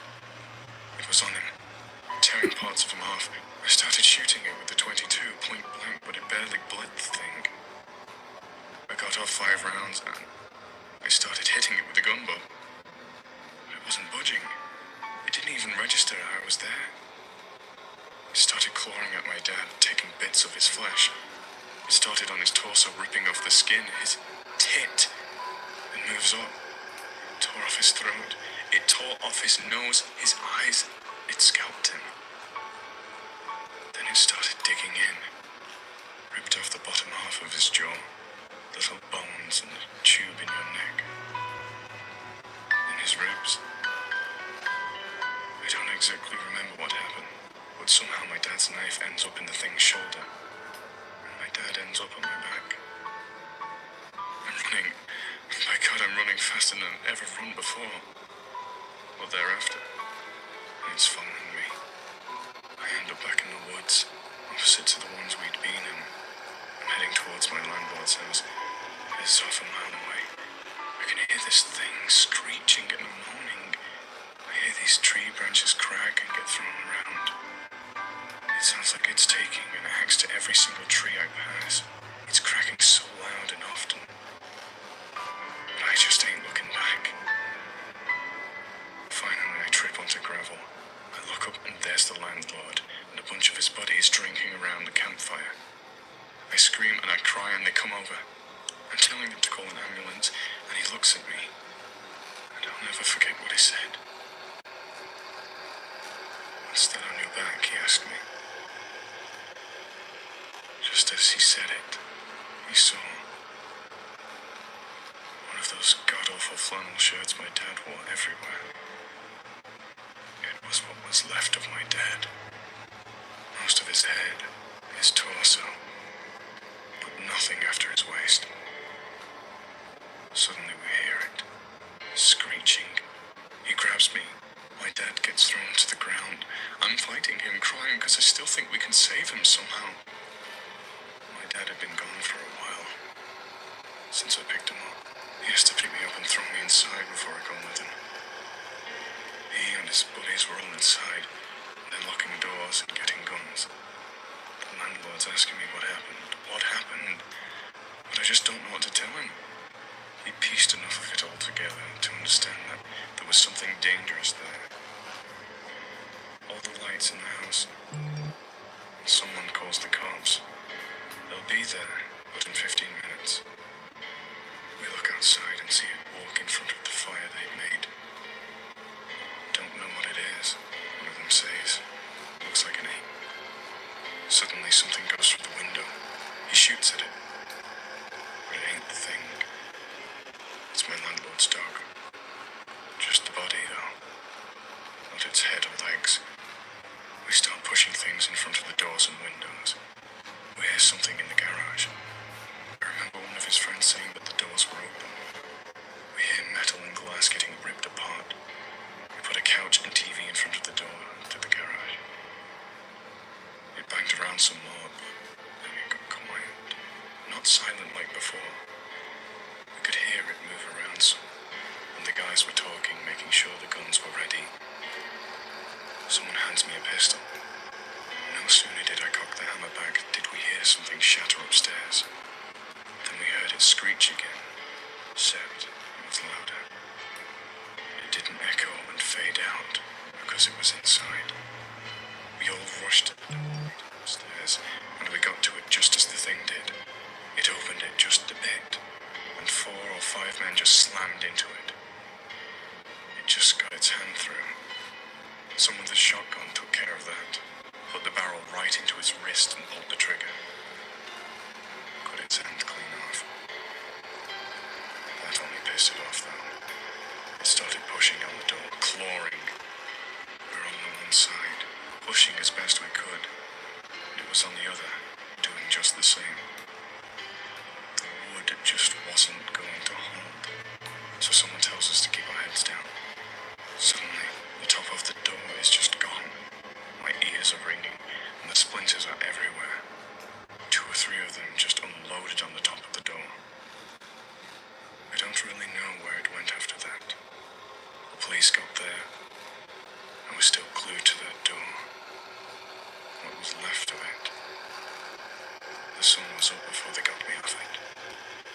They put me in the hospital for a while. A lot of people talked to me, but I didn't talk back. Not for a long, long time. When I got back home, I got a job for the landlord, working on the farm. We didn't talk much. Not about the thing. But I signed up for the army when I was 19, and he sat me down to drink some scotch as a send-off. I asked him right away what the police told him. The story they went with was a wild animal, probably a wolf, or maybe a bear that migrated north. I asked him how he could say that when they had the hand. He looks at me stunned. He tells me that the hand never made it back to the station. The cop who had it in his car wrecked, drove into a tree, died on impact. The hand was never found, probably taken away by an animal. The cops, when they would acknowledge the hand existed at all, said it was simply the paw of a bear that looked like a human hand. I never talked to the landlord again. He went missing when I was in basic. Never found him. They said he owed some people some money and just ran away. But I don't think it's that simple. I never went back to those woods. I wouldn't even if the whole goddamn US Army was at my back. But that was a lie. When my mother died, I didn't think my father felt like he had anything left, and that he might as well settle old scores. He went to those woods. He never came back. FBI was called. They did a show for everyone involved, but I knew they weren't really looking. I had to get one got drunk and slipped him a few 50s before he finally told me that they got a few calls about those woods every year. About someone up and vanishing. But that wasn't all that he wanted to tell me. Before he got up and left with the rest of his team, he wrote the rake onto a napkin. I didn't know what he meant until I searched it on the internet. Honestly, I would have rather not known.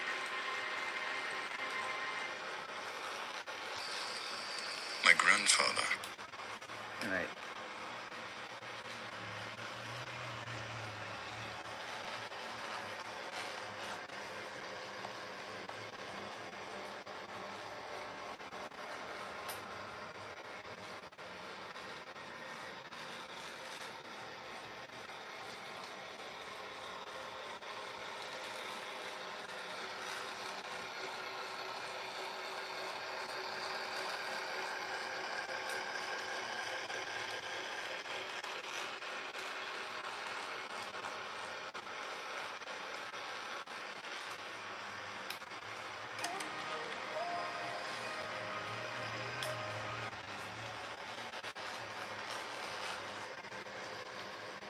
Introducing new Tylenol Precise with max strength lidocaine to block pain in the nerves. Our uniquely designed roller. Like Twilight. Hey, you. Yes, you. Watching this video. Can with T-shirt be lovely to eat.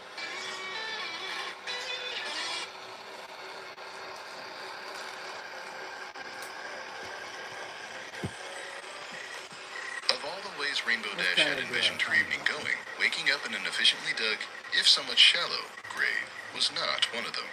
She definitely didn't expect Twilight to be staring down at her maniacally either. The shovel was a bonus. Did you know that alicorns are immortal? Twilight asked rather suddenly, her smile unwavering in its intensity. Rainbow Dash blinked groggily, wiping the dirt from her eyes. I don't believe that's the very best way to start a conversation with her right now, darling. Said Rarity from Twilight's right. She was stood a little ways away, her horn's magic guiding a comb through her tangled mane. She looked decidedly bored with the whole ordeal. What?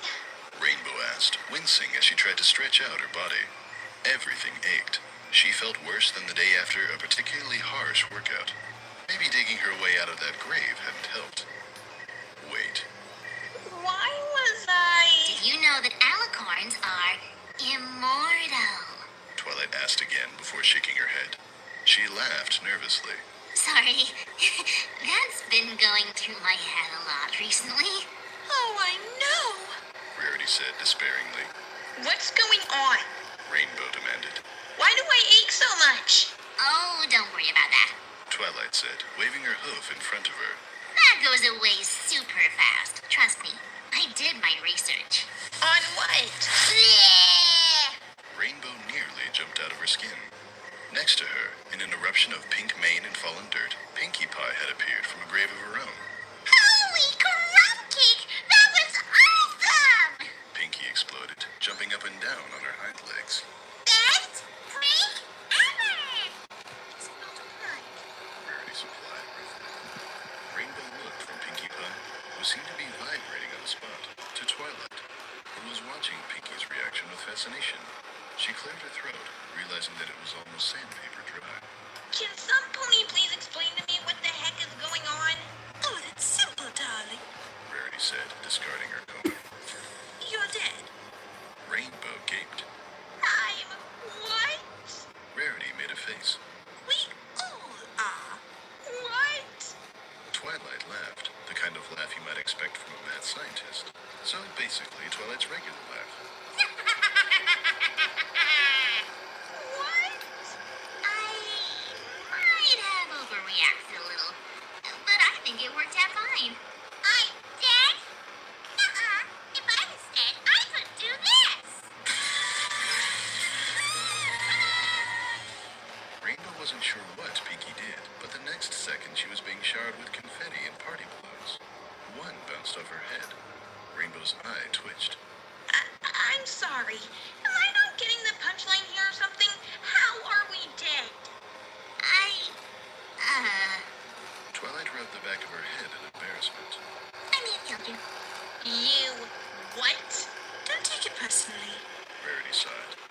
killed us all. Something squeaked from Rainbow's other side. Rainbow looked Twilight squarely in the eyes. Twilight, just how many ponies did you kill? Twilight laughed. Oh, you know, just the titular ones. Is Fluttershy buried next to me? Rainbow asked in deadpan. Well,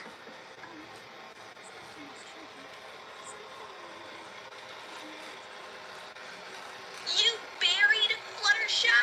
you let her have a coffin? Pinky pouted. She folded her forelegs crossly. Favoritism.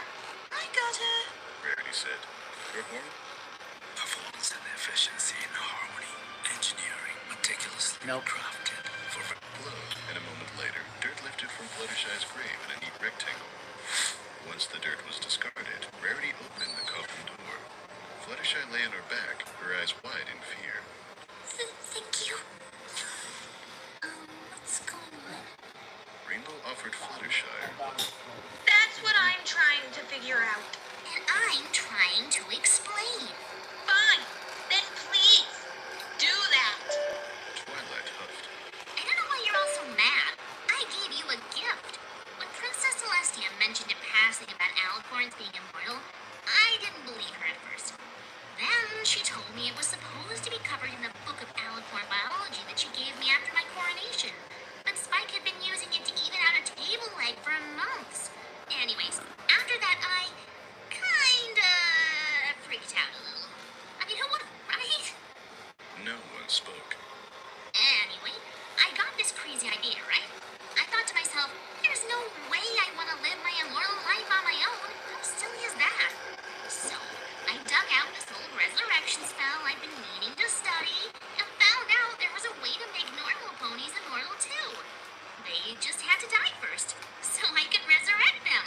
Forever. Rainbow Dash looked to her other friends. Please tell me I'm not the only one who thinks this all sounds absolutely insane. Rarity inspected her hoof with a sigh. I decided it would be better for my anxiety just to run with it. She looked towards Rainbow sternly. Stress causes wrinkles, you know. You won't need to worry about that now you're resurrected. Twilight beamed. So, does this mean we're zombies? Rainbow glanced at Pinky, who was now hopping about playfully. Pinky stopped, gasping dramatically. Oh my gosh, Abby! She grinned a smile that rivaled Twilight's. Because it sounds super, super awesome! Then you're gonna love my answer. Fluttershy raised her hoof in question. Are my animals still going to, like me if I'm undead? I very much doubt it. Suddenly, a third mound of dirt began to arrive. This one was next to Pinky. Let me guess. Applejack? Rainbow said, eyebrow raised. Twilight laughed sheepishly. Applejack burst out of her grave, gasping like a newborn filly. Her eyes widened in surprise as she took in her surroundings. What in tarnation? She muttered. Now, I know I sprained my hoof, but there ain't no way it was this bad. I did you a favor. Twilight said, snorting indignantly. I did you all favors. If you believe you did, then that's all that matters. Rarity said, smiling frankly. Twilight frowned. But I did. I didn't want to kill any of you immediately. But you were all suffering the way you were. I had to kill you when I did. I couldn't have waited. Fluttershy's eyes widened. I was suffering? I don't remember suffering. I had a head cold. Rarity supplied thinly. Twilight snuck into my bedroom and hit me over the head with a baseball bat. Twice. I had to make sure. Twilight argued. Besides, you could barely breathe. It was the equine thing to do. I had a cold. And we all know you complain like it's the end of the world when you have one. In fact, the last time you had a cold, your exact words were, "Leave me alone to die." That did not give you permission to break into my home and kill me with a baseball bat. I saw it as an open invitation. What is going on? Applejack asked exhaustedly. Is this something I can tune out? Or... Twilight killed us! Pinky said excitedly. Now we get to be immortals just like Twilight! Applejack stared at Pinky for a few drawn-out seconds. So that's a no? Wait a second. Fluttershy said. her forehead creasing. That was you dressed as a bear on my front porch? Rarity gaped. That's why you wanted me to sell you a realistic bear costume? Twilight's eyes narrowed. Of course. Why else would I ask for one? Frankly, darling, what you do in your spare time is not my business. A rainbow shot into the air, waving her hooves. You killed Fluttershy in a bear costume? Twilight shrugged. It was the easiest way to kill her. She wouldn't expect a friendly bear to poison her tea. Fluttershy nodded meekly. It's true. Rainbow covered her face in exasperation. You could have just gone to tea at Fluttershy's and poisoned her drink. Twilight opened her mouth before pausing. Oh. Huh. I didn't think of that.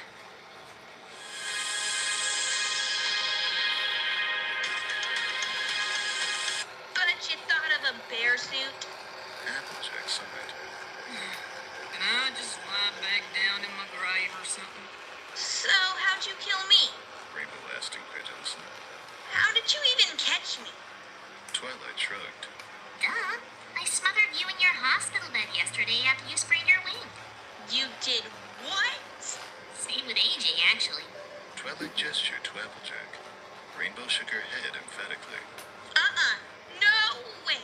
You're telling me not only did you kill me in a totally predictable, non-epic way, but it wasn't even original? Twilight backed away awkwardly. I vote we killed Twilight. What? No! I wanna go! Pinky insisted. Actually, Pinky, Twilight said, giving her a once-over. to be honest, I followed you around all day to try and kill you. But you evaded every single one of my traps like it was no sweat. Twilight shrugged.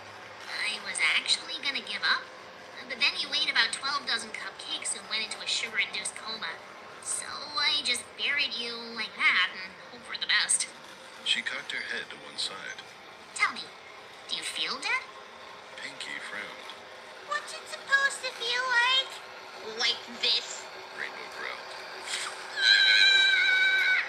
Twilight screamed as the Rainbow Pegasus leapt at her from the sky. Rarity tried to tear Rainbow away with magic. Fluttershy whispered apologies in the corner. And Pinky rooted for both teams, while throwing confetti in each of the competitors' eyes. Applejack tried to rebury herself. The fight ended with a satisfying crunch.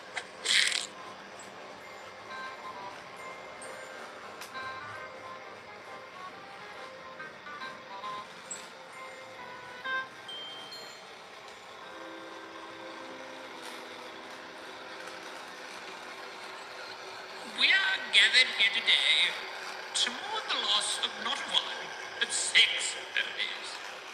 The turnout for the funeral was pretty good, all things considered.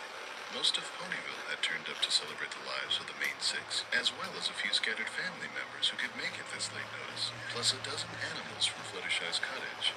There was also an empty bear costume propped up on one of the chairs. No pony was brave enough to question it.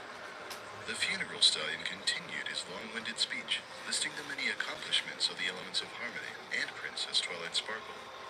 Princess Celestia sat in the audience, looking somewhat disgruntled.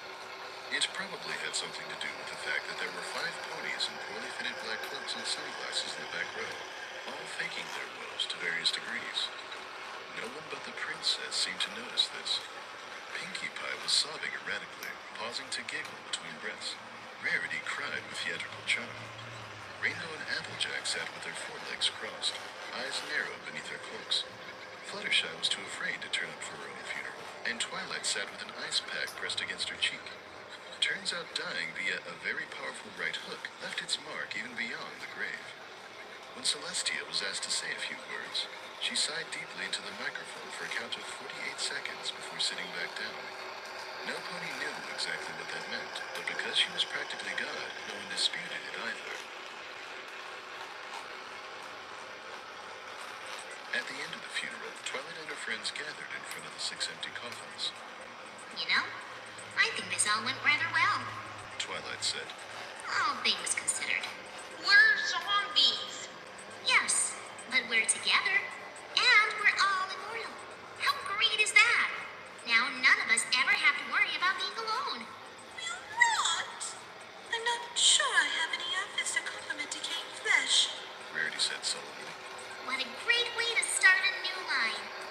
Twilight said with a smile. Zombies can't eat cupcakes. Pinky pouted. Twilight frowned. Well, honestly, I'm not even 100% sure you're even dead. Every pony was silent for a moment. Twilight reached out her hooves, failing at an attempted group hug. This will be good for us. We'll see. Applejack sighed. I hate all of you. She turned and began to walk away. If any pony needs me, I'm finding out whether zombies can get drunk. Sign me up on that action. This will be fine. Twilight said, a grin still plastered on her face. Rarity raised a brow. Are you sure about that, darling? I am. Pinky beamed. Besides, these things have a habit of sorting themselves out. By tomorrow, no pony will even remember this narrative. Rarity and Twilight shared a look of concern. What on earth are you talking about? Pinky laughed. You'll see.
The valley known as Sleepy Hollow hides from the world in the high hills of New York State.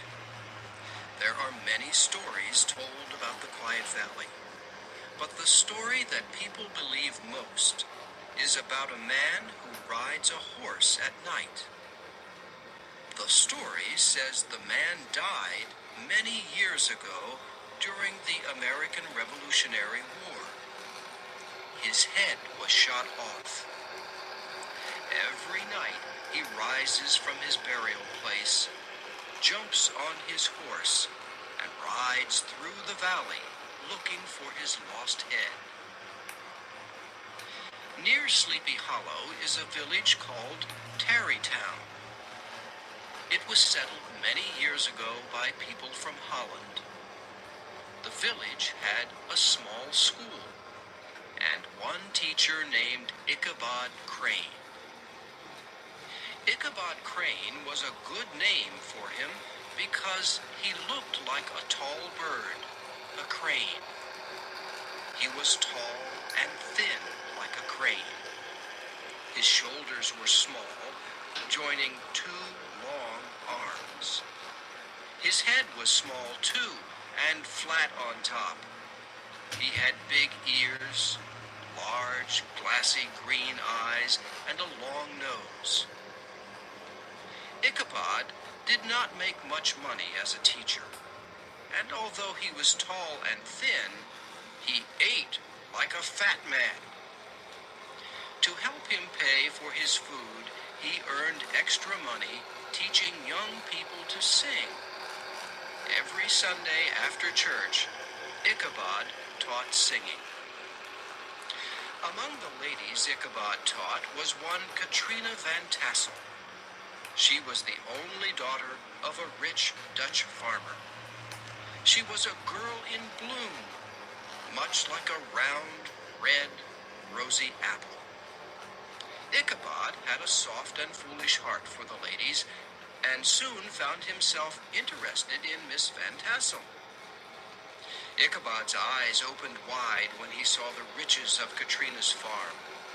Miles of apple trees and wheat fields, and hundreds of fat farm animals.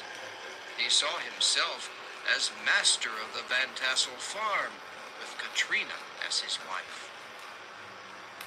But there were many problems blocking the road to Katrina's heart.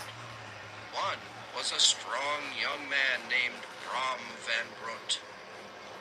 Brom was a hero to all the young ladies. His shoulders were big, his back was wide, and his hair was short and curly. He always won the horse races in Tarrytown and earned many prizes. Brom was never seen without a horse. Sometimes, late at night, Brom and his friends would rush through town shouting loudly from the backs of their horses.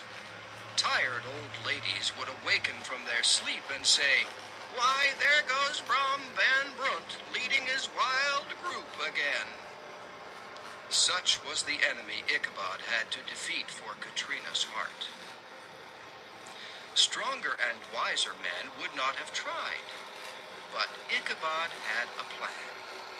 He could not fight his enemy in the open, so he did it silently and secretly. He made many visits to Katrina's farm and made her think he was helping her to sing better. Time passed, and the town people thought Ichabod was winning. Brom's horse was never seen at Katrina's house on Sunday nights anymore. One day in autumn, Ichabod was asked to come to a big party at the Van Tassel home. He dressed in his best clothes. A farmer loaned him an old horse for the long trip to the party. The house was filled with farmers and their wives, red-faced daughters, and clean, washed sons. The tables were filled with different things to eat. Wine filled many glasses. Brom Van Brunt rode to the party on his fastest horse, called Daredevil. All the young ladies smiled happily when they saw him. Soon, music filled the rooms, and everyone began to dance and sing. Ichabod was happy dancing with Katrina as Brom looked at them with a jealous heart. The night passed. The music stopped, and the young people sat together to tell stories about the Revolutionary War. Soon, stories about Sleepy Hollow were told. The most feared story was about the rider looking for his lost head. One farmer told how he raced the headless man on a horse. The farmer ran his horse faster and faster. The horsemen followed over bush and stone until they came to the end of the valley. There, the headless horseman suddenly stopped. Gone were his clothes and his skin. All that was left was a man with white bones shining in the moonlight. The stories ended and time came to leave the party. Ichabod seemed very happy until he said goodnight to Katrina. Was she ending their romance? He left feeling very sad. Had Katrina been seeing Ichabod just to make Brom Van Brunt jealous so he would marry her? Well, Ichabod began his long ride home through the hills that surround Tarrytown. He had never felt so lonely in his life. He began to whistle as he came close to the tree where a man had been killed years ago by rebels. He thought he saw something white move in the tree. But no, it was only the moonlight shining and moving on the tree. Then he heard a noise.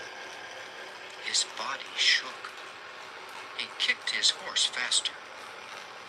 The old horse tried to run, but almost fell in the river instead. Ichabod hit the horse again. The horse ran fast and then suddenly stopped, almost throwing Ichabod forward to the ground. There, in the dark woods, on the side of the river where the bushes grow low, stood an ugly thing, big and black. It did not move, but seemed ready to jump like a giant monster. Ichabod's hair stood straight up. It was too late to run, and in his fear, he did the only thing he could. His shaking voice broke the silent valley. "Who are you?" The thing did not answer. Ichabod asked again. Still no answer.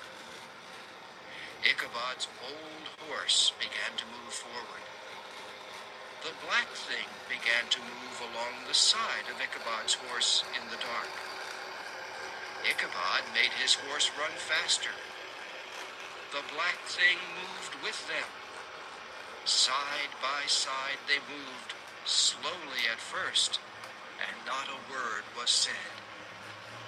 Ichabod felt his heart sink. Up a hill they moved above the shadow of the trees. For a moment, the moon shone down, and to Ichabod's horror, he saw it was a horse. And it had a rider.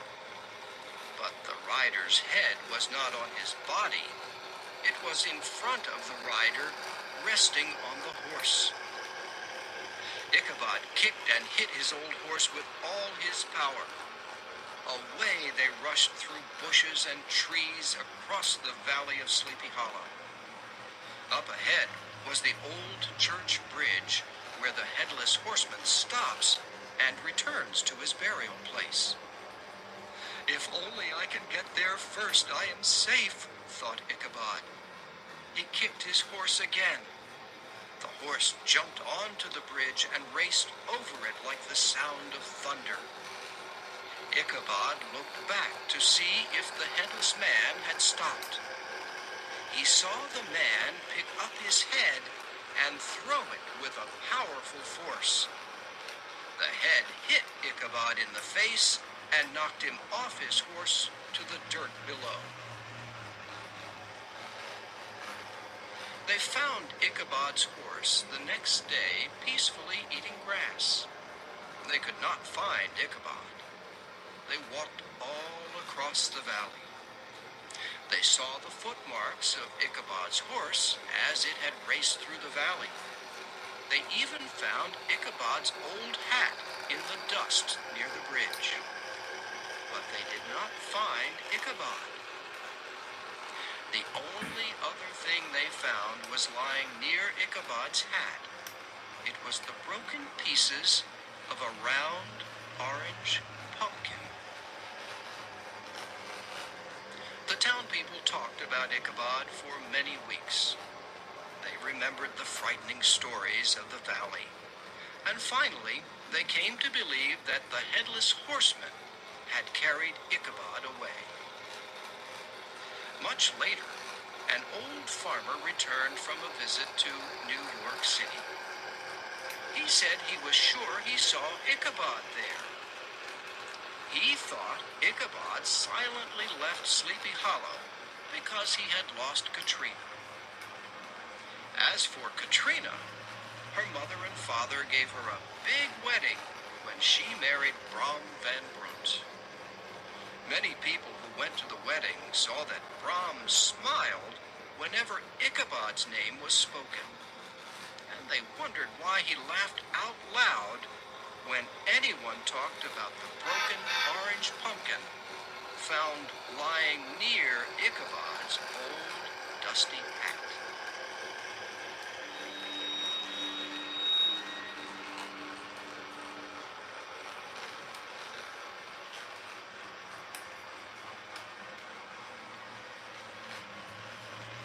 Legend of Sleepy Hollow.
isolated, even more deserted without many people around because of the fire danger.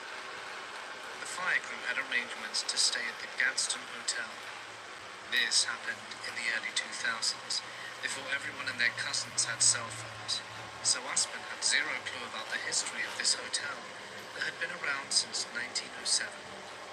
You get orders to go to a location, and you stayed at said location until further notice. When the team got to the hotel, everyone was assigned their rooms. The superiors got private accommodation, and everyone else had a roommate. Aspen was the only female crew member on the assignment, so she got her own. The job was to wake up and go to work for 10 to 16 hours. Rare, but not entirely uncommon, you'd work 24 hours. By the time you got off shift, you'd go back to your room to shower, eat, sleep, and then you'd be back on shift. If you had the energy, you'd sit and socialize with the other crew members between shifts. Aspen worked with the crew squad leader and chief for about 3.5 years, so she'd take time to converse before going to bed. The first 4 days went as normal. Then by the middle of the first week came the storms. These occurrences were acknowledged, and the crew were cautiously wary about their sudden insecurity with the environment. A quick-moving black shadow, seen in rooms and dark corners, or even unseen presences, felt standing near to you. Personal items began to move. The hotel being haunted wasn't yet mentioned. The 5th night, Aspen had done her regular routine. At the end of the day, she got into bed for a night's sleep, and all was peaceful. All that was interrupted when Aspen woke up feeling a weight on top of her, and then felt her throat being gripped. She couldn't breathe. She struggled to move. She couldn't feel her fingers. Her legs flailed under the covers, but her upper torso and arms were pinned by nothing she could see. Yes, it was dark, but with the moonlight through the current, it was faint enough to see some. There was nothing. 10, maybe 15 seconds of this felt like minutes. Whatever it was suddenly released her. Looking at the clock, Aspen had only been in bed for about half hour. When it let go, she immediately sat up, burst out crying, and flew from her bed and turned on all the lights in the room. She stayed up all night and started her shift exhausted. Aspen stayed up as long as she could for the next 3 days, taking on extra hours and spending as much time as she could doing chores on the trucks away from their hotel room. When she did manage to sleep, she kept all the lights on in her room and slept only during the 4 to 5 hours before her shift. On the 8th day, Aspen stopped in the doorway of a crew member where 3 others were hanging out, just chatting and talking about progress being made and the past few days of being on duty. Mid-conversation, a toiletry bag was flung from the TV stand to the middle of the room in front of 3 other people. Everyone kind of laughed uncomfortably. This place is weird. Aspen went to her room. She said that night was the worst night she had ever experienced during her stay in the hotel. The air was heavy and had an aggressive tension to it. She stood in the center of the room, afraid to go to bed. But she was so tired she had to sleep. As usual, she flicked on every light in her room, turned on the television, showered, and then laid down in bed. Fighting sleep, she tried to stay up as long as she could, but lost. Next thing she knew, she felt the bed jolt, like someone kicked or shook it from the corner. She opened her eyes to a completely black room. Every light that she had turned on had been switched off. Launching herself from the bed, she ran across the room and turned on the main light. The first thing she noticed was the TV remote. It was on the table, but she had it in her hand while laying in bed. Startled and looking up across the room, she saw on the wall a very, very large, black and dark silhouette of a man, standing 6 foot tall, in a dominant stance with a cowboy hat. No one else was in the room. There was nothing else there to cast a shadow. Aspen screamed, ran out of her room crying, and ran down the hall to her crew chief. She started banging on his door. "Anders, let me in." She was hysterical. He opened the door confused and concerned, and Aspen immediately began pleading her case with a sudden outburst. I can't sleep in there. I won't. Give me the rig keys, I'll sleep in the truck. That shadow thing in my room, it won't let me sleep. Keep in mind she's crying and talking, and the commotion had woken up Chief Warren, the second in command, and his roommate Carson, who both came to see what was happening. Anders was trying to make sense of her story. She got to sit down and calmly say it again. There's something in my room. I won't sleep there. That is the final version of what Aspen explained to her crewmates. Anders, I'll just sleep in the truck tonight. Anders, Carlson, and Warren simultaneously said no. But basically on the Mexican border in the middle of the desert, you're not sleeping in the rig, was their conclusion. Carson went and collected Aspen's personal belongings from the room, and she spent the night sleeping on the couch in the captain's room. She even called his wife to explain the situation, and she was very nice about it. Aspen said the rest of her stay was peaceful and nothing bothered her for the rest of the assignment. They were there for only 2 more days after the incident. No one doubted her experience or made her feel crazy about it. The crew members who witnessed Aspen's ordeal agreed that the hotel was weird, and let it be at that. When the checkout came, Aspen waited by the staircase landing, and there, near the banister, was the guest room. She started flipping through the pages, and there were the history highlights of the Gazta. After the newspaper clippings and old printouts of the hotel story, there were stories of other people's experiences. People that had things thrown at them, hair being pulled late in the night, the shadow of a cowboy, a headless ghost, phantom knocking and footsteps. Later on, after feeling better, and that there were other people who had the same experiences, Aspen realized that most of the accounts had been written by women. This first story happened in Mexico, when my parents, sister and nieces and I were finally able to visit our family there about 4 years ago. We were at my great aunt's house, and Right.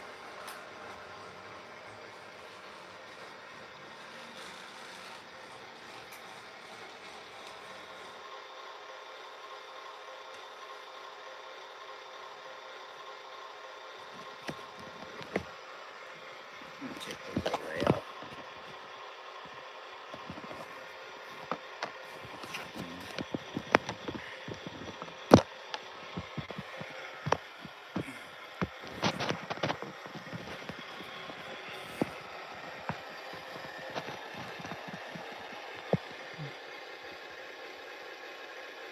What I made so far. Fences and the gym.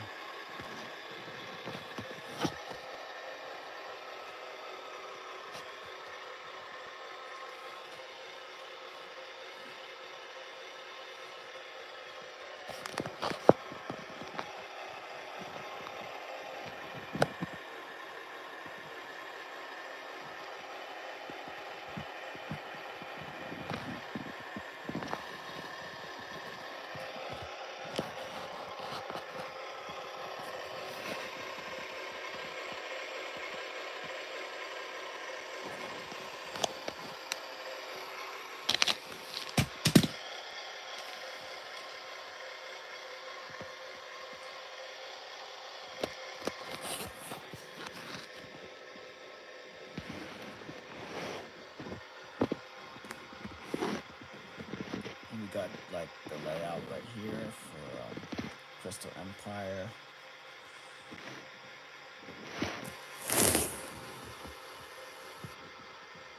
Who knew that these target figures actually come in handy?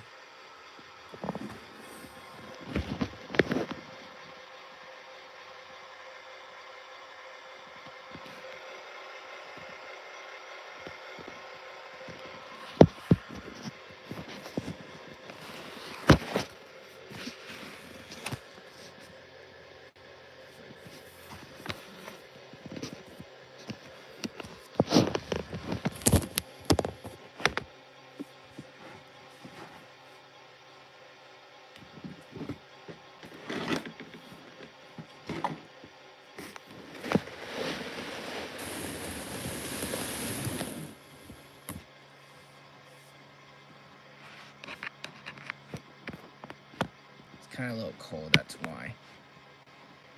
I have this little blanket on me.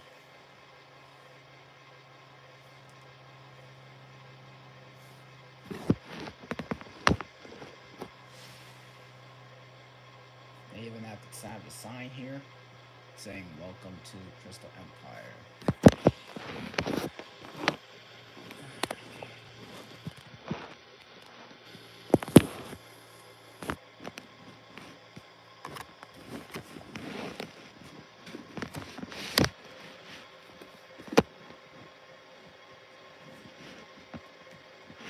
Yeah, this is what I did so far with my layout.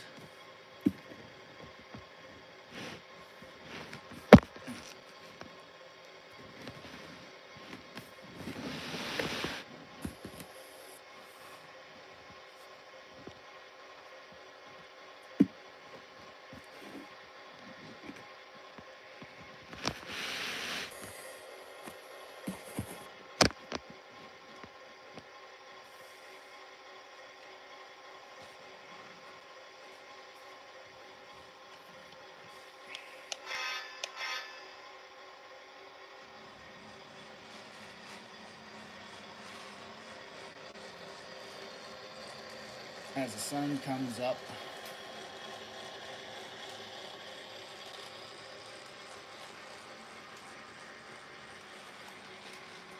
so story time's over.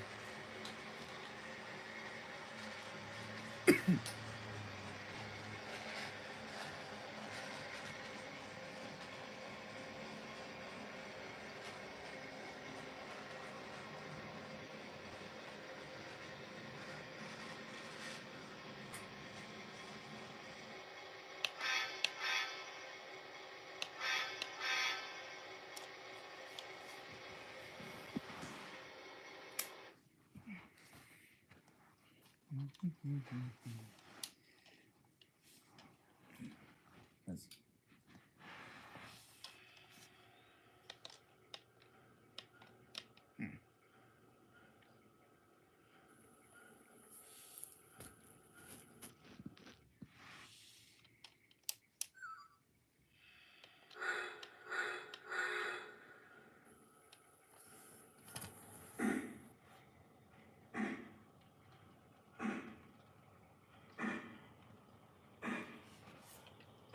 Let's talk about my costume now. Alright.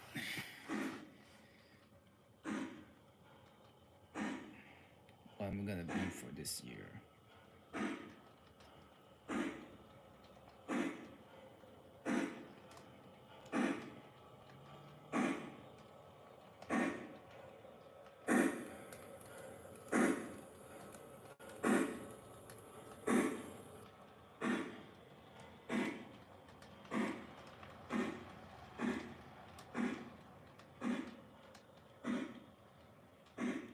We got some.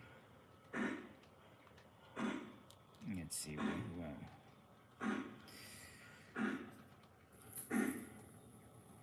I'm trying to figure out what.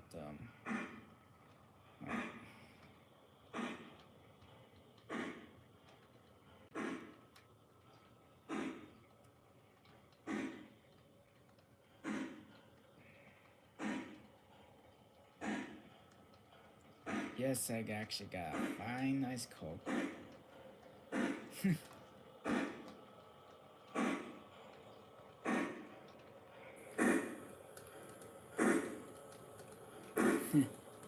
Yeah, this will be my coat for my I'll show what kind of character I'm gonna be for Halloween.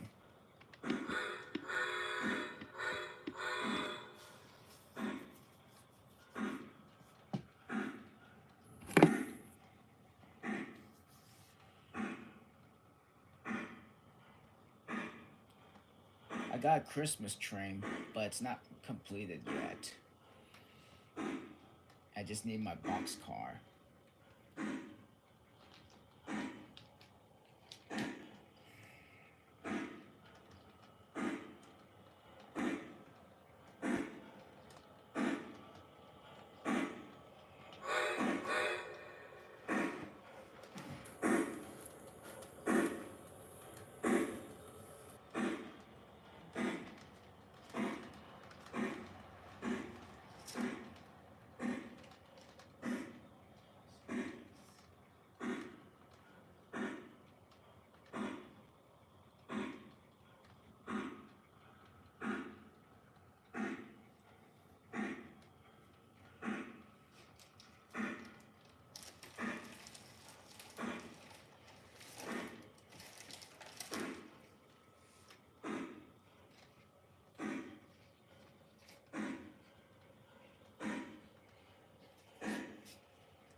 Where's the mask?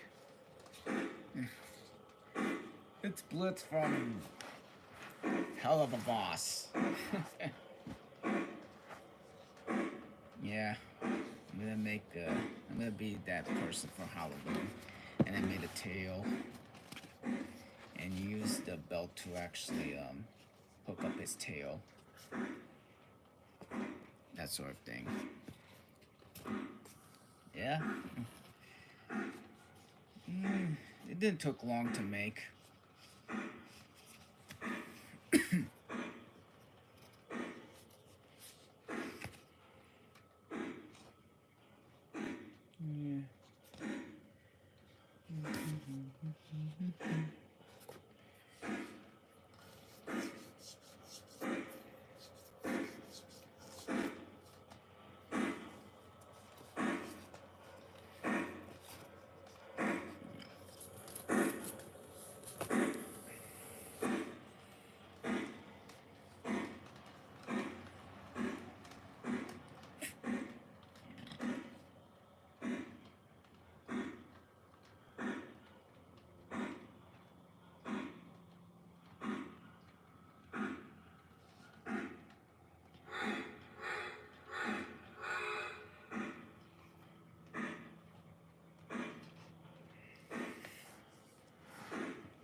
I mean,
you can't reason with a headless man.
like what one of my friends actually caught.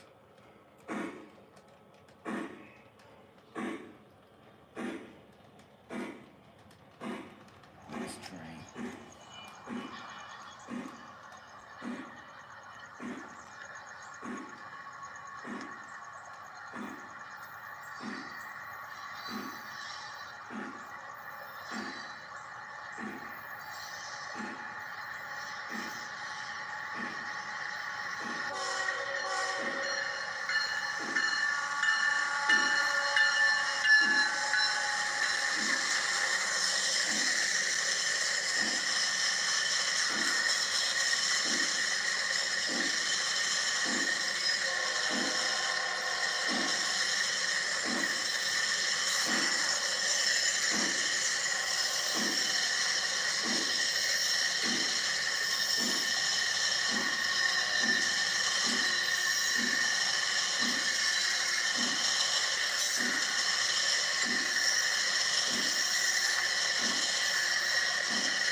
120. I counted 120 cars.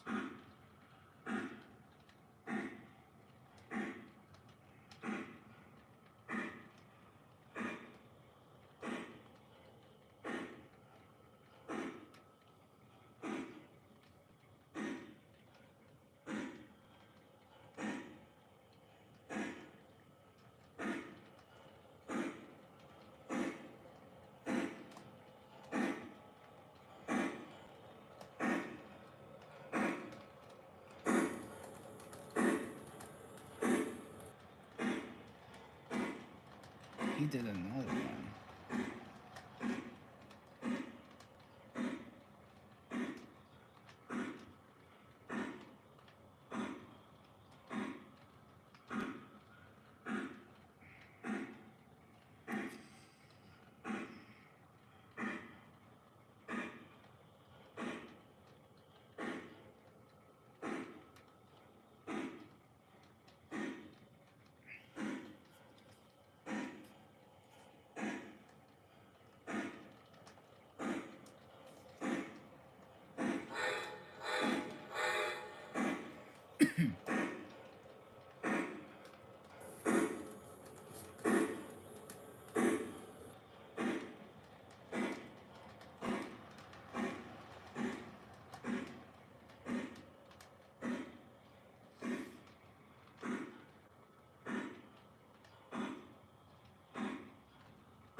Those are some amazing, like.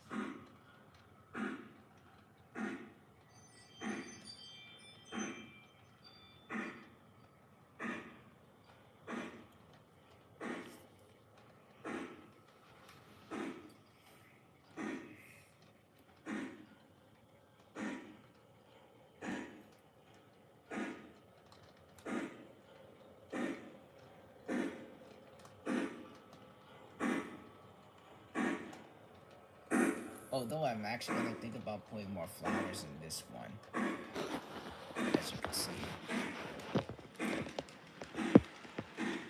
I put like 100 pieces of bushes, 100 bushes on this layout.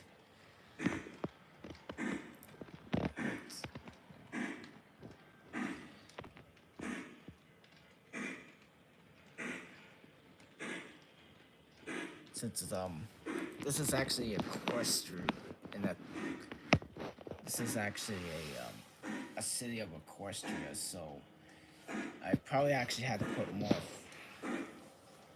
I might actually try to put more trees and stuff, because I mean at least it's coming along with the plants and stuff. I would kind of actually figure I might actually get more figures too. Maybe animals, I guess, or dragon, mythical creatures though. Since Equestria is about mythical creatures, like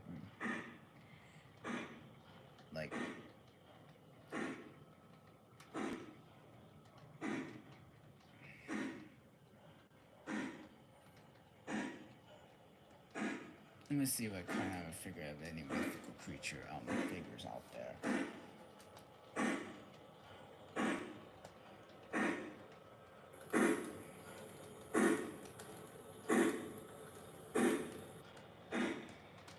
Figures, mini figures.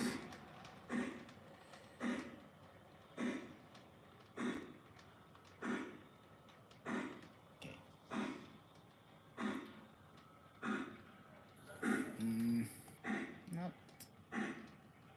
whatsoever. I mean, I'm trying to figure out if I can find any good dragons. I guess these would do.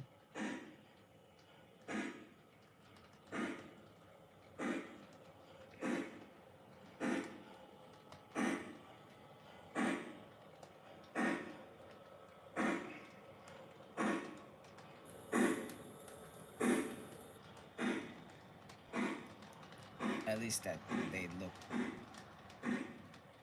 like creature figures. Figure.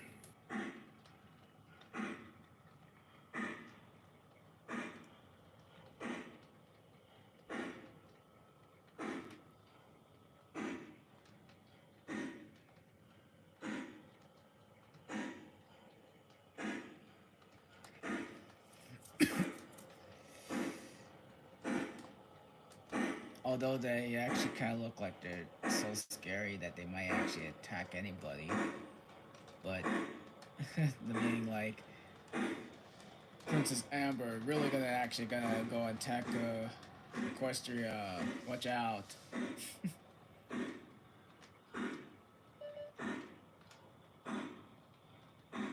Or something like that.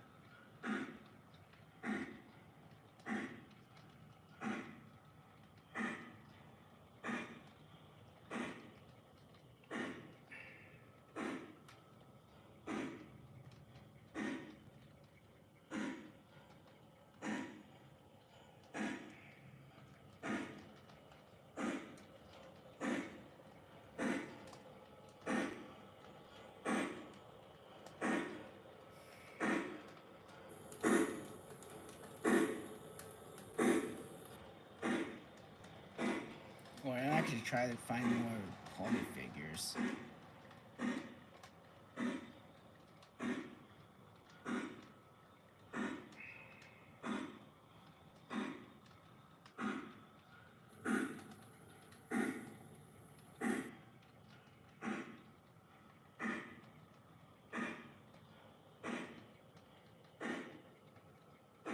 And whatsoever.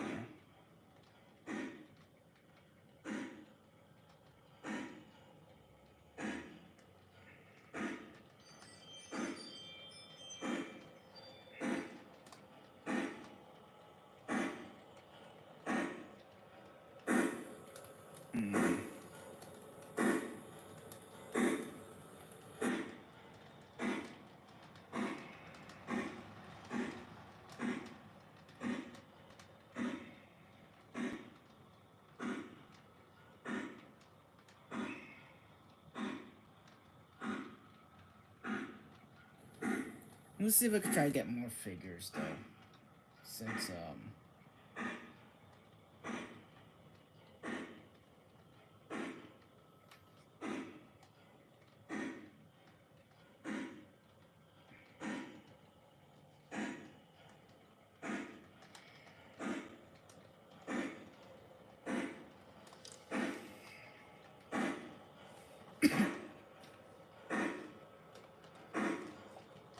yeah, but that would be for the that would be it for the stream.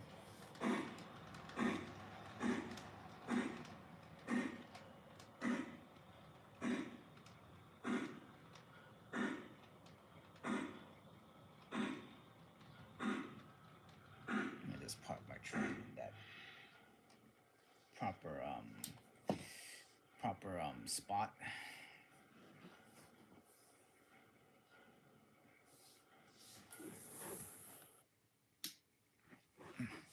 All right then.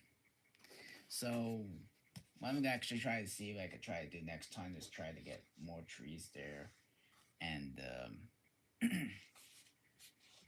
just trying to find out when I mean if the suit would actually look good for my costume here. Yeah, and that should be it for today. And thank you all coming. See you next time. I'll be streaming on tomorrow. So check out that. All right. Have a good day.